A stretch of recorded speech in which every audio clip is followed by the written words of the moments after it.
poquito de eco. Hola, buenas noches. ¿Cómo están? Vamos llegando por acá. Bienvenidos a todos, todas y todes los que se van conectando. Como cosa rara, llegué tarde. Que no falte, que no me pierda la costumbre de llegar tarde a toda hora. Ay, no, no, no, sinceramente. Vamos a ver cuándo. eh, tipo 9 no, eso sería. Entonces vamos a ver cuándo empezamos con todo este proceso. Vamos por aquí. Bueno, saludito a todos los que se van conectados. Bienvenidos. El día de hoy vamos a tratar un tema bastante complejo, bastante espinoso, pero bueno, la idea es que visibilicemos muchas realidades que hoy en día suceden. Ahí le pides disculpas por este timbre tan perraco que tengo, el barro macabro, pero bueno, no tenía mejor punto para salir que en toda la nariz. Bueno, vamos a estar aquí con un excelente invitado, Jesús García. Nos va a estar contando un poco de todas estas situaciones que se están viviendo allí en nuestro país hermano Venezuela, y vamos a tratar de evitar ciertas circunstancias, pero vamos a hablar sobre realidades que se viven. ¿Listo? Ya saben, voy a estar por acá en el celular mientras Jesús me va comentando su historia para que sepan que va a estar compartiendo en las redes, para que no empiecen a pensar que es que no le presto o no le paro atención al invitado. Jesús, ¿cómo estás en la noche de hoy? ¿Cómo te encuentras? Hola, Chilo, ¿cómo te va? Bueno, gracias. Agradecido de estar en tu espacio, uno muy bueno que he venido observando hace un tiempo. Me encuentro bien, estoy bien. Eventualmente soy Jesús García de Venezuela, creador de la labor Gente Positiva. Mi intención básicamente es apoyar a las personas que viven con VIH desde una perspectiva de iguales. Y eventualmente estoy en Venezuela, en un país donde pues se puede decir que no está en su mejor momento, que pues para el mundo no es un secreto que están pasando muchas cosas acá. Y la población, las personas somos los más afectados y en el sector salud no se hace la diferencia. Hay bastantes situaciones que hacen un reto el día a día, el vivir con una situación de salud o con una condición crónica de salud en Venezuela, llámese hemolizados, llámese cáncer, llámese VIH, las personas que sufren de azúcar en sangre. Y bueno, pues la oportunidad que está o que brinda este espacio hoy será exclusivamente para hablar de la situación en VIH en Venezuela, de cómo se asume el diagnóstico, ese primer momento, qué atención se puede esperar en un centro de salud en Venezuela y qué tan adecuado está ese sistema de atención médica con los estándares mundiales que se deberían implementar en cualquier centro de salud en cualquier país. Claro que sí, Jesús. Muchísimas gracias pues por darnos a conocer esa información. Sí, la idea es un poco tocar varias realidades, cómo ha sido, que digamos, de ver un poco la situación tan compleja que está viviendo ahora Venezuela con todo lo que está sucediendo. No vamos a mencionar nombres ni nada, simplemente con lo que está sucediendo allí en este país, y ver un poco de esa realidad, conocer también un poco cómo es en este momento la situación para la población seropositiva, conocer también un poco sobre todo el estigma, la discriminación que se vive en un país como Venezuela a raíz de tener un diagnóstico de VIH y pertenecer a la población LGBTIQ+, y ver también toda la labor y el trabajo que tú realizas. Jesús, cuéntanos un poco de ti. Realmente a mí me gusta que las personas cuando llegan aquí se presenten, los conozcan para saber quién es este, porque es que es famoso, porque de dónde salió. Conocer un poco de ti, saber un poco de ti. Háblanos un poco de ti, de tu perfil personal, de tu perfil profesional, a qué te Ok, dedicas, para que te conozcamos un poco vale. y las personas que nos ven y nos van a ver. Una pequeña biografía, pues. Eso, sí, una mini Bueno, pequeña sí. biografía podemos decir. Bueno, yo soy un chico oriundo de un campo, de una zona cafetalera, nacido en una familia humilde de muchos principios, de muchos valores, que trabaja en el campo, que trabaja en el rubro del café. Crecí entre aromas de café y montañas, el frío tremendo. Me formé en mi educación básica, fue un poco precaria porque en el campo donde crecí, donde nací, eventualmente la educación en su momento no era lo mejor. Allá mi hermana era la que me daba clases, la que me enseñó a leer, la que me enseñó las matemáticas y así sucesivamente. Bueno, fue pasando el tiempo, traté de ponerle un poco de atención a mis estudios, aunque era bastante despistado, siempre lo he sido, pero con el paso del tiempo pues asumí una responsabilidad de estudiar. Mi mamá siempre se pensó que tenía que estudiar, que tenía que estudiar, que tenía que echar para adelante. Y así fue. En un principio la meta era que yo me formara como un militar, eso era lo que mi familia quería, porque en el momento en que yo me crié en la adolescencia en Venezuela, una carrera militar era algo de prestigio. En aquel momento, ser un militar de academia en Venezuela era una cosa de lujo. Y bueno, pues, pero no fue así. Me fui por ingeniería, hice unos semestres en petróleo, no me gustó, no quise, me dio pereza, mis amigos lo cambiaron de curso, yo bueno, me abandoné la carrera, pues me incliné por educación porque me encuentro un primo en una cola y me dijo que iba a, a matricularse para estudiar educación en biología, una especialidad en biología. Me apunté con él, pero pues bueno, terminé graduándome como educador. Luego de eso, eventualmente me mudo a un pueblo, una ciudad que se llama Guanare, una ciudad muy calurosa, totalmente diferente a donde me crié. Y no he ejercido la educación como tal, ni nunca la voy a ejercer porque mi país cambió mucho en su realidad política. Eventualmente comienzo un sinfín y una cantidad de preparaciones, de buscar trabajo, de hacer cosas independientes, formo mi propio negocio, voy acá, vengo allá. En un determinado momento de mi vida, pues bajo una serie de rutinas de exámenes, doy positivo para VIH. Eso fue un boom, eso fue algo que en mi mente era el fin del mundo. Pensaba mucho en mi familia, en que los había defraudado, especialmente porque había perdido a una hermana recientemente por otra situación de salud. Y bueno, pero no fue tanto así. Me armé de valor, llamé a toda mi familia, hablé con todos. Fue increíble el apoyo que me ofrecieron, a pesar de que, pues, digamos que no se manejaba la información de la mejor manera. Y pues todo comenzó a cambiar, la situación comenzó a dar un giro inesperado para bien. Fueron unos días difíciles porque en esos momentos yo tenía un negocio y me iba excelentemente bien. Por irme bien en un país que política económicamente iba hacia abajo, hacia la quiebra, pues antes de iniciar terapia recuerdo que se metieron 6 tipos a la casa a medianoche o como a las 3 de la mañana, nos golpearon, nos robaron, nos quitaron toda la plata, el oro que teníamos guardado de hace tiempo guardado y una gran cantidad de cosas de valor, nos dejaron prácticamente así. Yo fui el siguiente día literalmente con la cara hinchada a retirar medicamentos. Me atendió una especialista en salud, primero una médico muy excelente, muy humanitaria, me orientó, me apoyó, me dijo si quiere hablo con tu familia, por ti. Yo le dije, no, eso es yo me encargo. Posterior, otro médico, mi actual infectólogo y mentor, me apoyó. Él desde su computadora, pensé que era una persona que no era de tanto conocimiento en el área porque él estaba jugando cartitas en su computadora y no me miraba la cara en la consulta y yo lo critiqué por eso, pero todo lo contrario, resulta que es una persona excelente. En el transcurso del tiempo pues me fui dando cuenta de eso, comienzo mi terapia, comienzo inmediatamente una intención de poder ayudar a otros y pues acá estoy, poco a poco he ido creciendo y creo que me he hecho con los que los demás han aportado y lo que yo le he podido dar a cada uno. Súper, súper, qué rico escuchar toda realmente esa historia y ha sido bastante una montaña rusa de emociones realmente, lo lleva, lo sube, lo baja a uno a diferentes emociones y diferentes situaciones en la vida, entonces creo que ha sido bastante movida tu historia. Bueno, lo primero es conocerte a ti, conocemos realmente pues la situación que se está viviendo allí en tu país. Por acá vamos a ver, nos deja por acá un saludito a Alberto Pérez, dice hola, ¿cómo estás? Y cómo mis amigos activistas como yo. Alberto, bienvenido. Sebastián Pavón, Shalom y Jesús, un abrazo. Atentamente Andrés Z, ya sé quién es, encantado de verte por acá, mi amiguito hermoso. Listo. Entonces, Marcos Martínez Arellano, saludos. Marcos, un saludo. Mario Schauer, gracias por esta bella entrevista. Gracias, Mario, qué rico tenerte por acá. Colega de nosotros de Miami. Ay, ahorita le mando la foto y la descripción. Se me olvidó.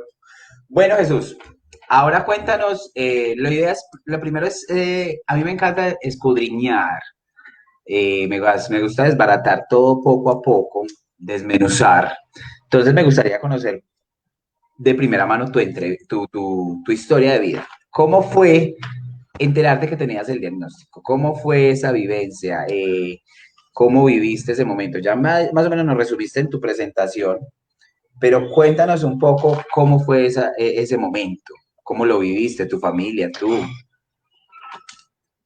Mira, fue un momento absolutamente para nada esperado. Sin embargo, fue una cuestión un poco encontrada porque me llaman de un laboratorio donde me mandé a hacer una rutina de examen y me piden que tenía que presentarme porque el famoso algo había salido mal y tenían que hablar conmigo.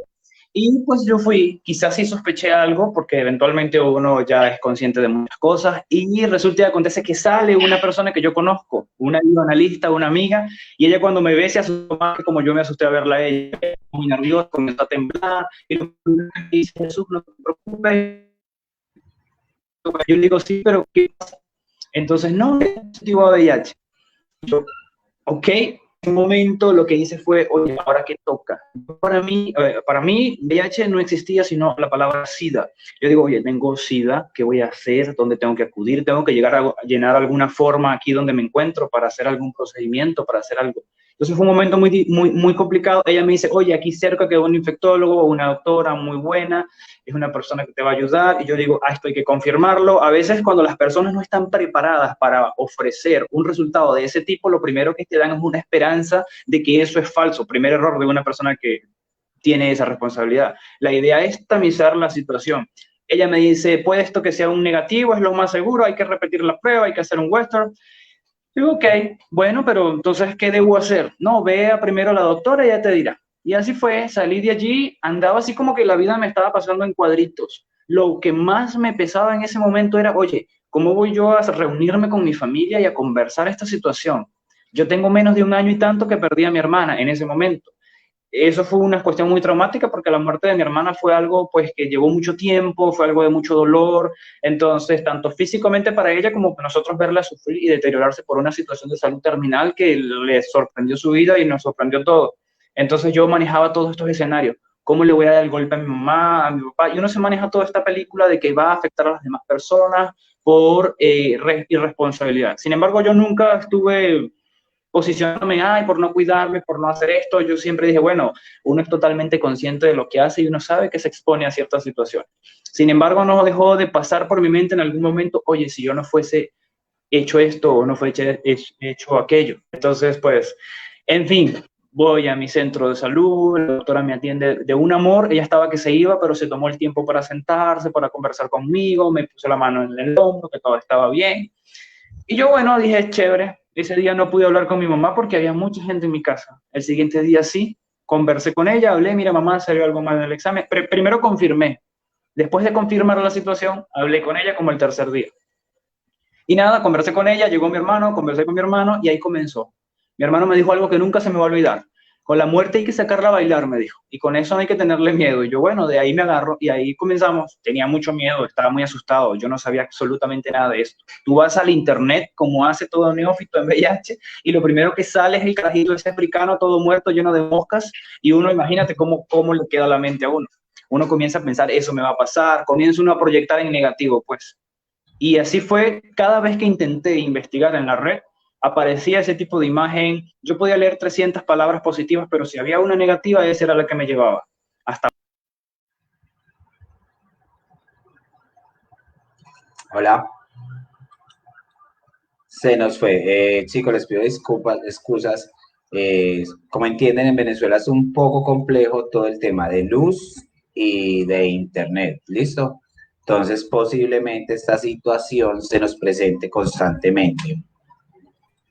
Hola, Jesús. Qué pena, le estaba explicando a los chicos que la situación en Venezuela, le estaba explicando a los chicos que en Venezuela es complejo el tema del internet y el tema de la energía. Estamos aquí cruzando los dedos de que no se nos vaya a ir la energía en Venezuela, y que no se nos corte mucho el internet. Entonces, para que sepan que posiblemente Jesús va a estar viniendo, yendo, viniendo, entonces para que no se asusten, ¿listo? Jesús, continúa donde iba. Esos son los consejos comerciales.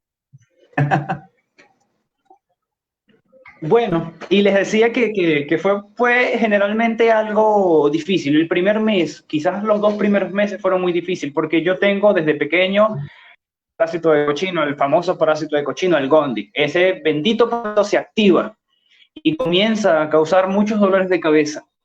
Es un parásito muy delicado que en una persona inmunosuprimida puede representar la muerte. Y en Venezuela en ese momento no había medicación, la famosa pirimetamina. Podían atenderme con otros medicamentos como Bactron, combinado con anfotericina, otro tipo de medicamentos, pero eran más invasivos, lo que me destruía un poco más el estómago y más iniciar la terapia, pues era algo bastante contrastado, entendiendo que estaba en una población linfocitaria bastante baja. Entonces, oye, mi doctor hizo un milagro y en la capital encontró por allá un blister de medicamento de pirimetamina 2, para ser específico, vencidos de 5 años, y así me los tuve que tomar. Tuve una reacción un poquito agresiva, tuve muchos vómitos, muchas náuseas, pero yo sabía que tenía que tomármelo porque no había de otra. Gracias a Dios, esa medicación vencida de ese tiempo hizo su efecto y los parásitos menguaron en el organismo, y hasta ahora pues no han tenido ni siquiera ni una oportunidad para poder replicarse. Eventualmente se comenzó terapia, se comenzó un proceso de alimentación, de nutrición adecuada, de cambiar estilos de vida. Entonces, de una y otra cosa, pues todo compaginó. Mi familia me apoyó tanto que inclusive en algún momento le dije, no, ya, tranquilos, no se pongan hipocondríacos conmigo, no se preocupen, no va a pasar ya nada más. Con el tiempo comencé a ver que con los días, que era una situación difícil y que no muchos podían asumirla. Era triste ver cómo hay personas que estaban encapsulados en la tristeza por un diagnóstico a pesar de tener 2 años. Eso lo logré y lo evidencié cuando comencé a ir a un centro de salud y a conocer a otras personas que yo decía, oye, pero esa persona está en mi situación. Decía, yo pensé que eran todos flacos, calavéricos, en una camilla. Eso es lo que yo pensaba, porque eso es lo que está en mi mente. Eso es lo que la sociedad siembra y me sembró a mí y estaba dando sus frutos en ese momento. Entonces, ya cuando comencé a hacer y a cuestionar esas visiones que tenía, las cosas comenzaron a cambiar. Y pues bueno, comencé a tratar de tener un enfoque. Tengo que ayudar a las personas que están en mi misma situación. De allí nace mi labor. Ahí comencé a crear un blog. Yo tengo muchos errores ortográficos, no me da pena decirlo, y eso tiene más errores que buenos contenidos, pero pues mucha gente le gustó, comenzó a tomar, oye Jesús, pero qué bueno que hagas esto en Venezuela y no te da pena que se enteren. Yo no me da pena porque es una situación de salud que me tocó. ¿Y por qué me va a dar pena? Claro, tiene su cierto precio en la sociedad, es evidente, pero más que ser un juicio crítico de una persona hacia ti es miedo. Las personas le temen y le tiemblan a esta situación, tanto así que prefieren hacerse a un lado o procurar discriminarte. Lo que uno entiende como discriminación, para ellos es una forma de evadir esa realidad que tanto le temen.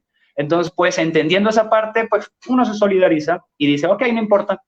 Me ha tocado con personas que me han dicho, Jesús, no, nada que ver contigo por tu situación. Hoy yo estoy en el centro de salud donde atienden a personas con VIH. He tenido la oportunidad y el maravilloso honor de trabajar con mi infectólogo, y allá me llegan muchas personas que en algún momento, hace 2 años atrás, me dieron la espalda por alguna otra situación. Yo les he dado un abrazo, les digo que no se preocupen, que yo les voy a colaborar, que todo lo que pasó en el pasado ahí queda y que son cosas diferentes. Y bueno, pues esto creo que más para mal hace que la persona cambie de una forma significativa e increíble. Lo que hace falta es tener el recurso y las personas indicadas en su momento. Sí, realmente ahí trayendo a colación lo que decías de las personas que lo juzgan o lo critican a uno y después por cosas de la vida, no digamos que como castigo ni como karma, pero digamos por cosas de la vida les toca vivir la misma situación. eh, Ahí es cuando llega uno y va a estar ahí pendiente para darles una mano amiga o un sabio consejo o escucharlos. Y pasó similar, algo similar hacia esa historia que tú me cuentas. Fue una de las historias que, por ejemplo, me contó hace poco Dani Ochoa, que lo tuve hace poquito acá, y nos contaba lo mismo, que le sucedió lo mismo, precisamente cuando estuvo con una persona, esa persona le rechazó por su diagnóstico. Cuando él empezó a hacer activismo, un día llega esa persona a su consultorio y wow, la persona tenía el diagnóstico. Entonces ahí es donde uno muchas veces debe tener cuidado con lo que dice o cómo reacciona ante ciertas situaciones, y uno entiende que lo que nos desconocemos nos da temor, lo que no sabemos, lo que no tenemos información nos da miedo, nos da pavor, y es normal que la gente huye, que la gente corra, pero antes de lanzar una palabra ofensiva, antes de dañar a alguien, antes de destruir a alguien por medio de la lengua o de lo que yo puedo decir, porque esto es una herramienta que puede construir como puede destruir, debemos fijarnos muy bien. Prefiero mejor quedarme callado, retirarme y irme en silencio a simplemente despotricar o venir a dañar o a destrozar la vida de una persona. Entonces hay que tener pilas con lo que hacemos con la boca. Bueno, ya nos contabas un poco sobre cómo vivías o cómo veías el VIH. Para ti realmente el VIH era SIDA, porque eso fue lo que de Sí. pronto creciste viendo, y de pronto en un país como Venezuela también alrededor tuyo era lo que se denominaba, lo que se veía.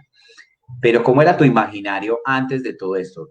¿Siempre fue ese mismo imaginario, SIDA, o alguna vez llegaste a contemplar la posibilidad de poder tener el VIH, o cómo veías ese imaginario?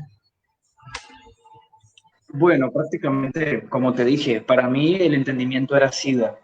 Era esa imagen de una persona enferma, de una persona que le quedaba poco tiempo, de una persona excluida socialmente y señalada, incluso religiosamente, pues puesta en tela de juicio. Eso era para mí esa situación. Era quizás yo tan estricto en ese tema que no me daba la oportunidad de pensar. Y siempre tenía una percepción. Yo decía, oye, eso no me puede dar a mí porque no me siento mal, yo me veo bien, estoy chévere. Cuando me daba la oportunidad, porque antes de eso, una chica del campo, una amiga, tuvo su diagnóstico, pero en un momento bastante complicado porque ella entra a una etapa avanzada por VIH y fue hospitalizada. Ella no conoce su diagnóstico hasta que unas personas van a ayudarle, toman de sus exámenes la información, le capturaron fotografía y todo, y la repartieron en toda la comunidad, pueblo pequeño, infierno grande. Entonces se divulgó toda esa información y ella fue bastante denigrada, bastante criticada. Entonces, pues bueno, ella se recupera, se levantó yo le digo, de las plagas de Egipto porque le cayeron todas. Y bueno, ella siempre tuvo su cara en alto, nunca habló de la situación, aunque todo el mundo sabía su cuestión. Y yo en un momento hablé con mi hermana, oye, qué difícil lo que le está pasando a determinada persona. Y mi hermana me dice, sí, pobrecito. Se nos fue otra vez, esperemos que vuelva para continuar con el conversatorio.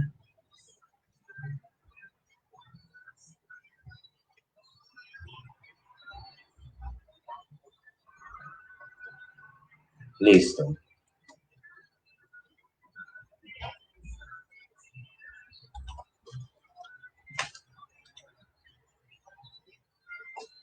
Te mire mal a una persona o te mire mal a ti mismo. Entonces ya en ese escenario venía educado por la vida. Yo siempre digo que la vida te educa y te prepara para lo que te toca. Entonces cada experiencia de vida, cada situación que he logrado tener y experimentar en el transcurso de mis 33 años, he tratado de ponerla siempre como la preparación que uno sigue teniendo para poder ser mejor persona y asumir las situaciones mejor. Pero así de simple. Si es un método de infección por VIH, SIDA, ¿qué asumía por SIDA? Muerte, una persona caquéxica en una cama muriéndose con infecciones varias. Así de simple. Así de simple. Y es verdad lo que tú decías ahora, uno consultar, y a ver, el Internet es una herramienta muy buena porque puedo consultar muchas cosas, pero como siempre lo he dicho, chicos, uno tiene que verificar de dónde viene la información, de dónde vienen las fuentes. Tengo que validar bien todo antes de. ¿Por qué? Porque el Internet o lo ayuda a uno o lo termina de hundir. Porque muchas personas a mí me Sí, llegan pero día ¿sabes tras día. Dime. ¿Sabes que eso, mira, eso me pasó a mí? Yo fui al internet, la primera información y yo asumí esa información. Cuando tengo el diagnóstico, vuelvo a leer internet y eventualmente el momento fue bastante oscuro, fue muy difícil, fue el peor de mí, es mentira que me encuentro tranquilo. Pero ¿sabes por qué? En ese momento yo me di cuenta, si tú lees una información desde el punto de vista de afectado, no tienes oportunidad de poder asimilar la oportunidad que está en la lectura, no tienes capacidad de ser objetivo. Por eso, en un momento, en mi mente, vamos a decir que Dios me dijo, o me hizo entender, oye, tienes que sacarte de la mente que estás mal, estás enfermo, de que te va a pasar algo, para que tú puedas poder aprovechar esa situación. Cuando eso vino a mi mente y yo lo asimilé, logré poder iniciar con todo lo que hasta ahora he cultivado, una labor para apoyar a otras personas. Porque, ¿sabes? A mí me tocó ir al hospital en la preparación que me dio el infectólogo y a trabajar con personas en etapa SIDA, en hospitalizaciones. Y los primeros días era para mí difícil, cuando alguien moría, cuando alguien fallecía porque de verdad no tuvo otra oportunidad, o cuando una persona simplemente estaba bien y de repente moría. Yo esas cosas aún las internalizaba y no evitaba proyectar. Sin embargo, había el escenario de decir, yo tengo una oportunidad y tengo que aprovecharlo. En ese escenario, pues siempre me actuve allí y hasta ahora me ha servido, pero para mucho. No voy a decir, eso me va a pasar a mí, sino yo tengo la oportunidad hoy de hacer lo correcto para que esa situación no suceda, o por lo menos detenerla por mucho tiempo. Claro que sí, y tienes toda la razón. Y esa es la idea. Poco a poco ir cambiando ese concepto que se tiene del VIH y esa imagen tan retrógrada, hay que decirlo, que nos vendió Filadelfia. Una película que fue muy bonita y es muy bonita y da un mensaje muy lindo, pero tristemente eso era lo que se vivía y hay que entender que esa película era de los años 80, de los años 90. Hay que entender que hoy en Sí. día los avances han sido muchos. Es por ejemplo ahora, que lo quería decir hace días en una transmisión. Tú te ves Corazón, ay, se me olvidó la película que me vi hace poco. Corazón, ay, se me olvidó. Bueno, es cuando muestran la realidad también del VIH en los años 80, cuando se empieza a descubrir el VIH y realmente se creía que era un cáncer, que solamente le daba a la población LGBTIQ+. Y ver esas películas hoy en día Sí. no es decir que eso o eso se vive hoy en día con una persona que le diagnostican VIH. Esa es la realidad. Ellos lo que están mostrando es la realidad que se vivía en ese entonces. Lo mismo que el Club de los Desahuciados. El Club de los Desahuciados es una película que muestra una realidad muy fuerte, pero fue esa realidad de los años 80 a lo que vivimos hoy en día. Entonces, yo se la recomiendo mucho a las personas para que vean cómo se vivía entonces en ese momento una persona que tenía un diagnóstico de VIH a comparación de lo que vemos hoy en día. Yo creo que tenemos que empezar a sacar películas y documentales donde se muestre la realidad actual, donde no muestren tanto esa realidad que ya se vivió y que ya la superamos, gracias a Dios. Muy bonitas, muy chévere su Exacto. temática, muy lindo su trabajo de mostrar esa realidad de hace años, pero yo creo que hay que empezar a mostrar la realidad de ahora. Hay que empezar a vivir en el Es ahora. correcto. Bueno, por acá, antes de Sí. continuar, saluditos. Marco Martínez ya, por acá tenemos a Mario Schauer, C. Andrés Moreno, fuerza a todos los hermanos venezolanos. Juan Pablo Gómez, Mario, gracias por tus videos en la red. No te conozco, pero te agradezco desde Colombia. Espero algún día conocerte. Marco se fue, no te pases. Bueno, volví, se nos fue.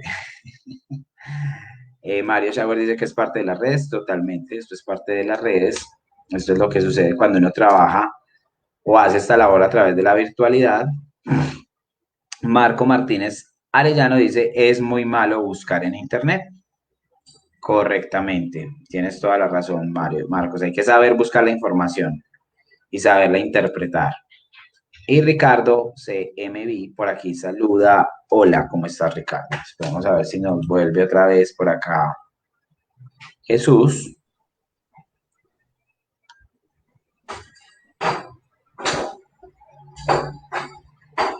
Hola, hola.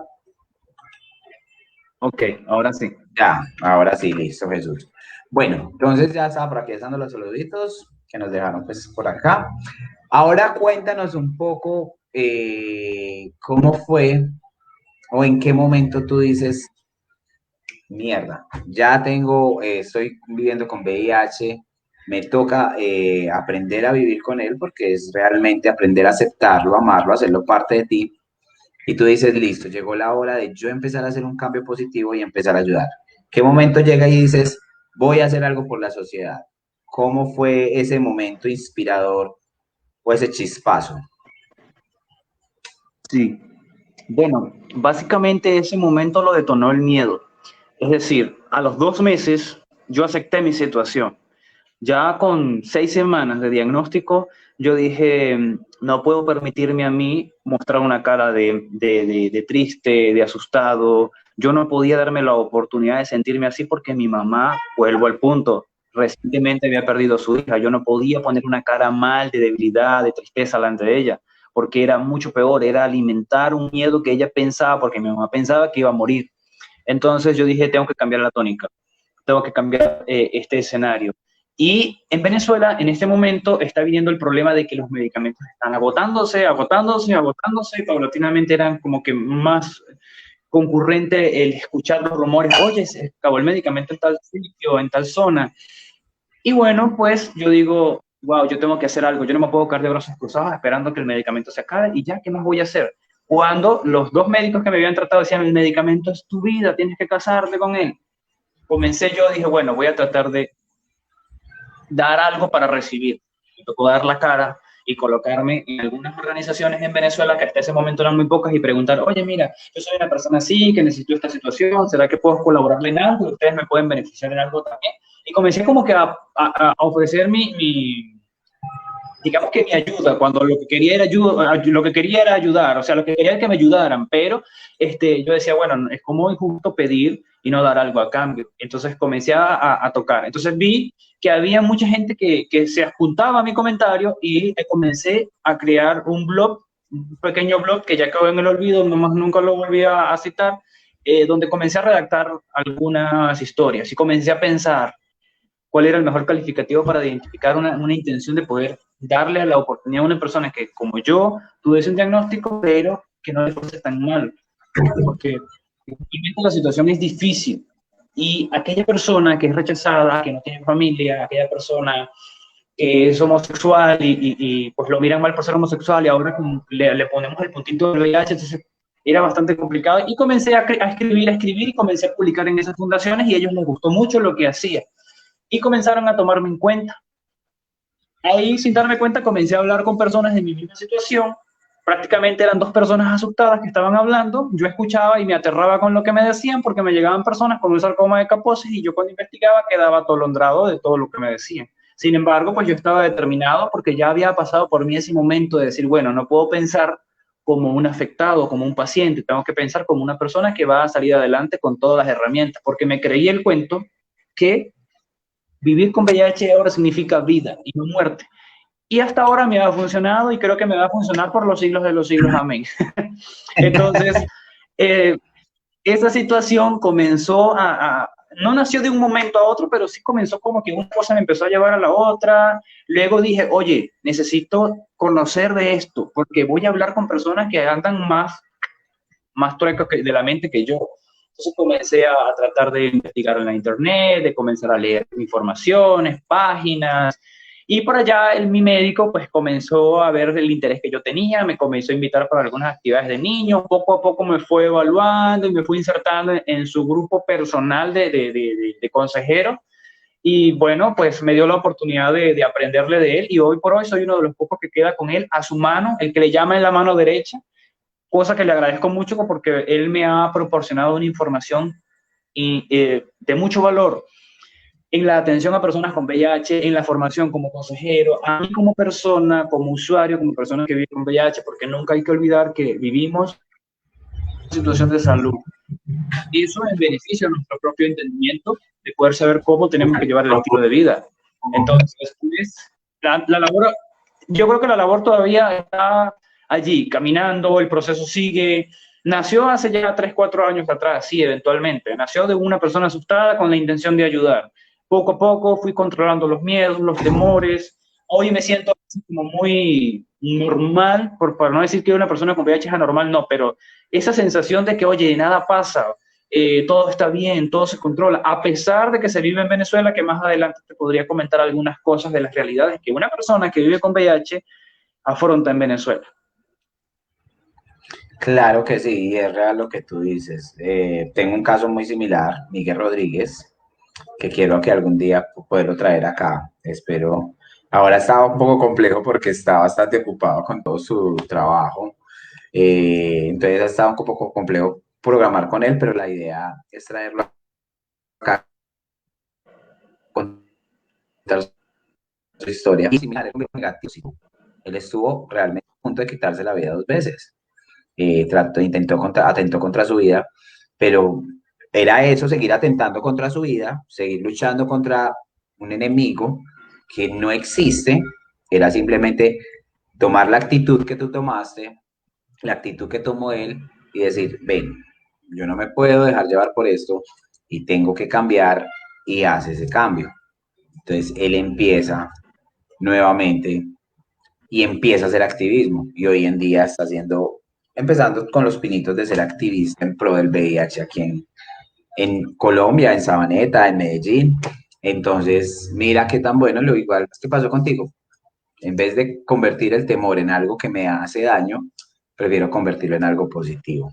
Bueno, por acá, Ricardo, quiero que tú le respondas. Yo ya hablé con él directamente, ya le di respuestas, pero sé que está muy inquieto con el tema todavía. Y yo ya se lo he dicho que puede ser más su gestión, pero yo quiero que tú, desde tu punto de vista, desde tus conocimientos, le des las respuestas y él pueda encontrar de pronto esa paz que necesita. Ricardo pregunta, ¿qué tan fiables son las pruebas? ¿Aún existe la seroconversión tardía? Eso, cuando alguien me pregunta eso, yo les digo, oye, pasaste mucho tiempo en la internet leyendo.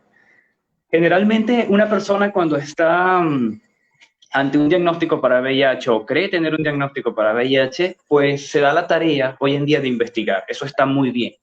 Pero la investigación puede ser un arma de doble filo en este escenario. Vuelvo al punto. Si investigas desde el punto de vista de afectado, pues va a ser un poco complicado objetivizar la información. Amigo, las seroconversiones existen, son puntuales, identificadas de forma científica, pero son, vuelvo a repetir, muy puntuales. Son casos muy aislados que inclusive a pesar de haber una seroconversión se puede, digamos que precisar si hay o no una infección para VIH. Es eventual que hoy en día el avance de la ciencia, el avance en pruebas de detección de VIH, pues han acortado el periodo de ventana. No es que el periodo de ventana, el virus demora menos tiempo el organismo en reaccionar, no. Es que las pruebas ahora son mucho más sensibles y contamos con pruebas eficientes, efectivas, altamente efectivas. Tanto así que muchas comunidades internacionales están tomando la idea y la iniciativa de decir, oye, si tienes 2 ELISAs de cuarta generación positivos, no hay por dónde ganar, tienes un diagnóstico para VIH. Existe una posibilidad de un falso negativo, pero que se repita en otros laboratorios es casi imposible. Entonces, eso es un dolor de cabeza para muchos. Y una vez que la persona está en ese temor y, por ejemplo, obtiene un resultado negativo y tiene otro negativo por otro lado y se hizo el Western Blot, pero esa persona queda con la sensación de, oye, pero no, es que a mí en las noches, o sea, a mí me pica el ojo, o sea, eso no es, yo no era así, eso es muy extraño. Entonces yo, ok, se van al internet, ubican la información, leen todo el escenario que leyeron de cosas positivas y cosas que le dicen, oye, no tienes VIH porque no estás dando positivo para ni una, ni dos, ni tres pruebas. Y leyeron por allá en un sitio, existe la seroconversión, se quedan ahí, ¡pam! Se hacen un escenario de fijación en la seroconversión. Si hay una posibilidad de seroconversión, fácilmente podemos hacer un PCR y descartamos una posibilidad de infección para VIH. Es muy importante entender esa situación, pero más importante es confiar en las pruebas. Las pruebas de hoy en día son muy efectivas, muy eficaces, altamente eficaces. Entonces, pues, amigos, si tienes alguna posibilidad de hacerte una prueba de estas, en el caso, no conozco bien en detalle el caso de él, pero pues en este caso de que haya una posibilidad de sensación de pensar que vive con VIH, pues se puede hacer y no pasa nada. Sí, realmente yo conozco el caso de él porque me lo comentó. No hay ni el mínimo riesgo. No lo voy a comentar acá por respeto a él porque él no me autorizaba a comentarlo acá, pero no hay ni el más mínimo riesgo, ni la mínima posibilidad, pero quiero que lo escuche de otra persona y es lo que tú dices. De pronto ya busco en internet en todas las noticias más recónditas de este mundo, por allá veo la seroconversión y ya es algo que yo, como se lo dije, ya es algo la sugestión y la mente es muy poderosa que puede llegar a hacernos sentir y vivir efectos en nuestro organismo que realmente no están pasando. Es nuestra mente que está reaccionando a lo que mi mente o mi psiquis está viviendo y me lleva a que mi organismo reaccione de cierta manera. Y es todo desde la mente. No tiene nada que ver con ningún diagnóstico, porque tengo una chica en Chile, se ha hecho carga virales, exámenes uno tras otro, tras otro, tras otro. Ya literal, no hay posibilidad de tener VIH. Ya se ha hecho carga viral, los infectólogos le dicen, ya hasta el infectólogo no la quiere eh, atender por lo mismo, ya es una situación ya psicológica. Listo, por acá Ricardo me está dando la autorización para contarlo, no hay problema, ya lo vamos a comentar Ricardo. Por acá pregunta, ¿cuáles son los periodos de ventana de cada prueba? O de cada generación me refiero a las pruebas, la tercera generación, la prueba rápida, tercera generación, cuarta generación. ¿Cuáles son los periodos de ventana? Bueno, para responder eso hay que entender algo. La literatura y la ciencia ha avanzado. Tanto así que muchos médicos a nivel de globo necesitan una actualización en el tema de VIH. A veces las mismas personas que hacen labor en VIH están más actualizados que muchos médicos. No lo digo yo, lo dicen algunos médicos que han conversado conmigo. Existe la acostumbrada idea de pensar de que son 6 meses o más un periodo de ventana. Hay que entender primero qué es el periodo de ventana para poder más o menos dar esta respuesta. Es un tiempo de eclipse, es un tiempo donde no hay un indicio de infección a nivel serológico en una persona, a pesar de que está vive con VIH y a pesar de que es el momento en que las viremias están por las nubes. De hecho, es el momento de mayor transmisibilidad del virus en una persona. Pero ¿qué sucede? El otro punto, la parte más interna. El sistema inmunológico tiene dos respuestas, por así decirlo, ante cualquier patógeno extraño. En este caso tratamos VIH. Esta es una respuesta inmediata y una respuesta adaptativa. Es algo que el cuerpo en primera instancia manda a hacer algo, pero estos procesos toman tiempo. El VIH es tan astuto que le toma solamente 48 horas o 72 como máximo para instalarse en el cuerpo. Tienen que entender que el virus ingresa al cuerpo por cualquiera de los medios establecidos. Este se ancla a las células dendríticas, vuela a través del torrente sanguíneo, llega inmediatamente a los nódulos linfáticos y se instala allí. Una vez instalado y reproducido allí, este manda su arsenal para los santuarios que le llaman, como el estómago, el hígado y otros órganos del cuerpo donde el virus comienza en primer momento a reproducirse de una forma excesiva. Por eso es que esto se puede tratar en las primeras 3-4 días. Por eso es que en este periodo la persona puede experimentar una sensación de malestar, de fiebre. Y en todo este tiempo no hay una respuesta humoral, no hay anticuerpos. El organismo ni siquiera ha reaccionado ante la situación. Pasan estos días y comienza un periodo hasta de 3-4 meses donde la persona sí va a comenzar una serie de procesos inmunológicos bastante establecidos y de las cuales no vamos a hablar porque no estamos haciendo ciencia, por así decirlo. Pero sí les cuento esto para explicarles lo siguiente. Las pruebas de VIH no detectan el VIH, las pruebas de VIH detectan los anticuerpos que se crean en el organismo ante la presencia de VIH. Esto es un método de ELISA simple. Podría demorar en 3 meses hasta 6 meses en una persona a partir del día de exposición en dar positivo para un método de ELISA simple. Casi no se usa hoy en día. Hay otra forma de evaluar. El virus tiene unas alelos, unas cositas donde se ancla la célula. Eso se les conoce como glucoproteínas y proteínas específicas, especialmente la GP140, la 120 y la 100 y tanto. Estas proteínas los científicos las identificaron, las observaron, las aislaron y pudieron crear pruebas capaces de poder detectar estas proteínas. Casualmente estas proteínas están muy presentes mucho antes inclusive de la aparición de anticuerpos. Hoy en día existen pruebas que pueden medir estas proteínas. ¿Qué pasa? Combinaron las glucoproteínas con los anticuerpos y crean una prueba altamente efectiva, eficiente y segura, llamada la prueba ELISA de cuarta generación, sea por técnica ELISA antigua o de quimioluminiscencia, cualquiera de los métodos, o sea, una computadora o manual. ¿Qué pasa? Una persona, a partir del día 22, según la literatura de ciencia y los CDC de Atlanta, podría ya dar positivo ante VIH si está expuesto a una infección, con una prueba de este tipo. Se pide confirmación de la misma para estar seguros en el caso de un diagnóstico. En ese escenario pueden estar seguros que a partir de los 3 meses con toda seguridad y responsabilidad, van a dar por lo menos un positivo para VIH o se van a acercar a él ante una prueba antes de estas mencionadas. Si la persona tiene muchas dudas, yo no le sugiero que se haga una carga viral, porque las cargas virales tienen detecciones mínimas, que de ahí para abajo uno no sabe qué pasa. Puede que salga indetectable o puede que salga de 100 copias. Entonces, pues, yo sugeriría que se haga un PCR, que es más que todo una prueba más específica que va prácticamente a expandir los ácidos del virus. Y COVID. En COVID todo el mundo sabe que la inmunoglobina, las pruebas básicas, eso no sirven porque pueden dar positivo y la gente es negativo, o dan positivo y la gente es negativo. Pero se le manda a hacer un PCR nasofaríngeo y tiro al suelo. Si es positivo, da positivo. Entonces, en VIH es algo así. Las pruebas de detección rápida son seguras, evidentemente, son muy seguras, pero si hay una falla o una duda, se manda a hacer un PCR cual y cuantitativo para poder descartar o confirmar una infección para VIH.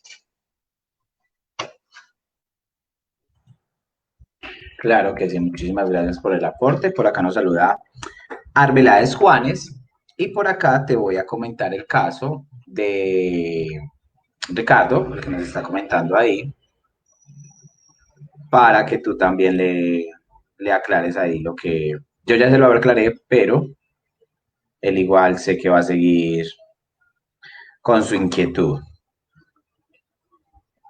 Bueno, mira, lo primero que te voy a comentar por acá, ya te comento cómo fue la situación de riesgo, que realmente no tiene ninguna situación de riesgo, pero bueno. El chico o Ricardo se hizo unas pruebas de antígeno puro 24 a los 42 días con extracción de vena en laboratorio. Se hizo otra de 66 días, antígeno P24, VIH1 y anticuerpos VIH1 y 2, igual en laboratorio. Fue hasta Coesida a realizarse una de tercera generación rápida a los 76 días y fue una a los al centro a los 80 días a realizarse una prueba rápida de cuarta generación, todas con un resultado no reactivo. ¿Qué quieres que te diga? Hombre, yo te voy a decir algo, lee el resultado, ahí está, ahí está, ahí está, ahí está, o sea, bueno, hay que entender lo que está pasando con este chico. Sí, él tiene un resultado negativo, pero lo que sucede es que él en su mente piensa que tiene VIH porque estuvo expuesto, porque alguien le dijo que tenía VIH y porque fue al internet y le dio y por allá vio un signo de supuestamente, porque la gente ahorita me sorprende. Por ahí me llegan personas, mira Jesús, tuve relaciones sexuales de riesgo hace 24 días y ya tengo una candidiasis bucal. Mira, Dios mío, ¿qué voy a hacer? Yo digo, oye, pero avanzaste a SIDA tan rápido, es una cosa increíble, te voy a mandar para la NASA. Entonces, lo que puede estar pasando con nuestro amigo es que está psicológicamente identificado con el VIH. Amigo, usted tiene que, no sé, tenemos que, yo he pensado mucho qué hacer con los casos como los tuyos porque son muy especiales. No lo tomes a mal porque nos reímos, sino porque uno hace eso porque conoce que es absurdo, no tienes VIH, pero quizás nos amas tanto que quieres estar de nuestro lado, pero te doy una mala noticia, no estás de nuestro lado, ni estás ni siquiera cerca. Lo que puedes hacer es quedar económicamente muy mal por hacerte tantos exámenes y se te puede bajar la hemoglobina por estar también sacándote tanta sangre. Eso es lo que puede pasar. ¿Qué sucede contigo? Que si seguramente no estás descansando bien, estás teniendo insomnio, tanta ansiedad, y eso genera en ti una respuesta sistémica, se te cae el cabello, se te pone la lengua blanca, eso no tiene que ver con VIH, eso tiene que ver con el nivel de estrés que estás experimentando en este momento y que muchas otras personas experimentan. Lamentablemente yo lo experimenté quizás en su momento, pero yo sí fui positivo. Nunca tuve negativo. Entonces, pues, te voy a decir que si es mucha la preocupación, si es mucha la situación, primero te voy a sugerir que dejes de estar investigando en internet. Y segundo, ¿por qué no una ayuda con un profesional de la psicología?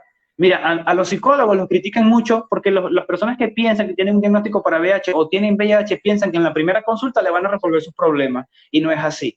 Date la oportunidad de ser escuchada por un profesional de la psicología que te brinde una herramienta para poder decirte y creerte que no tienes VIH y así poder crecer en tu situación. Asume esta situación como un escenario de vida para poder mejorar como persona y para evitar una exposición ante el VIH. Y amigo, y si en algún momento de la vida llegas a estar expuesto al VIH, no te preocupes, míranos a nosotros, mira esta carita. No pasa nada. Literal. Sí. Eh, no por el hecho de que nos estemos gozando o nos estemos riendo de ti, no. Eh, Se me fue el internet, jaja, ni modo. Bueno, ya realmente no es que nos estemos riendo de ti, simplemente es que ya nos pasa muchos casos similares y ya sabemos que es algo más psicológico y sugestivo. Pero bueno, vea, te voy a poner acá, te voy a leer cuando él me escribió, pero me quedo con lo que me dijo Shar. Eh, Igual, yo se le he puesto a disposición la psicóloga de mi corporación, que está a su disposición, que puede contactarla cuando quiera, que no tiene ningún costo, completamente gratuita y que no es una psicóloga de escritorio donde se va a sentir con una persona extraña, algo se va a sentir con una persona que va a tener esa conexión y una persona que la va a atender desde cero. Esto es, como te lo he dicho, no obligo a nadie a que terapia, está a tu disposición. Y te voy a leer lo que él me escribió para que también le digas, o pues tú en tu conocimiento, digas si hubo o no hubo una situación de riesgo. Dice lo siguiente, cuando él me contacta, me dice lo siguiente, con unas dudas que tengo, ya que tuve una práctica de riesgo,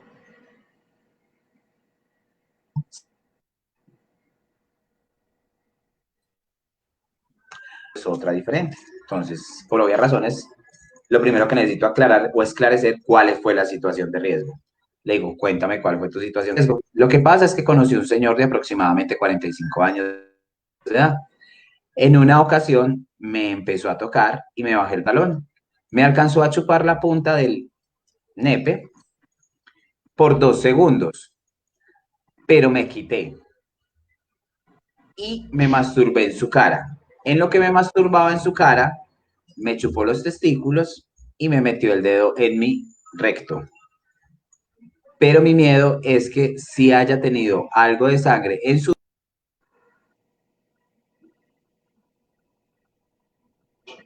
Creo que se te cayó la conexión y quedé yo solito. Vale.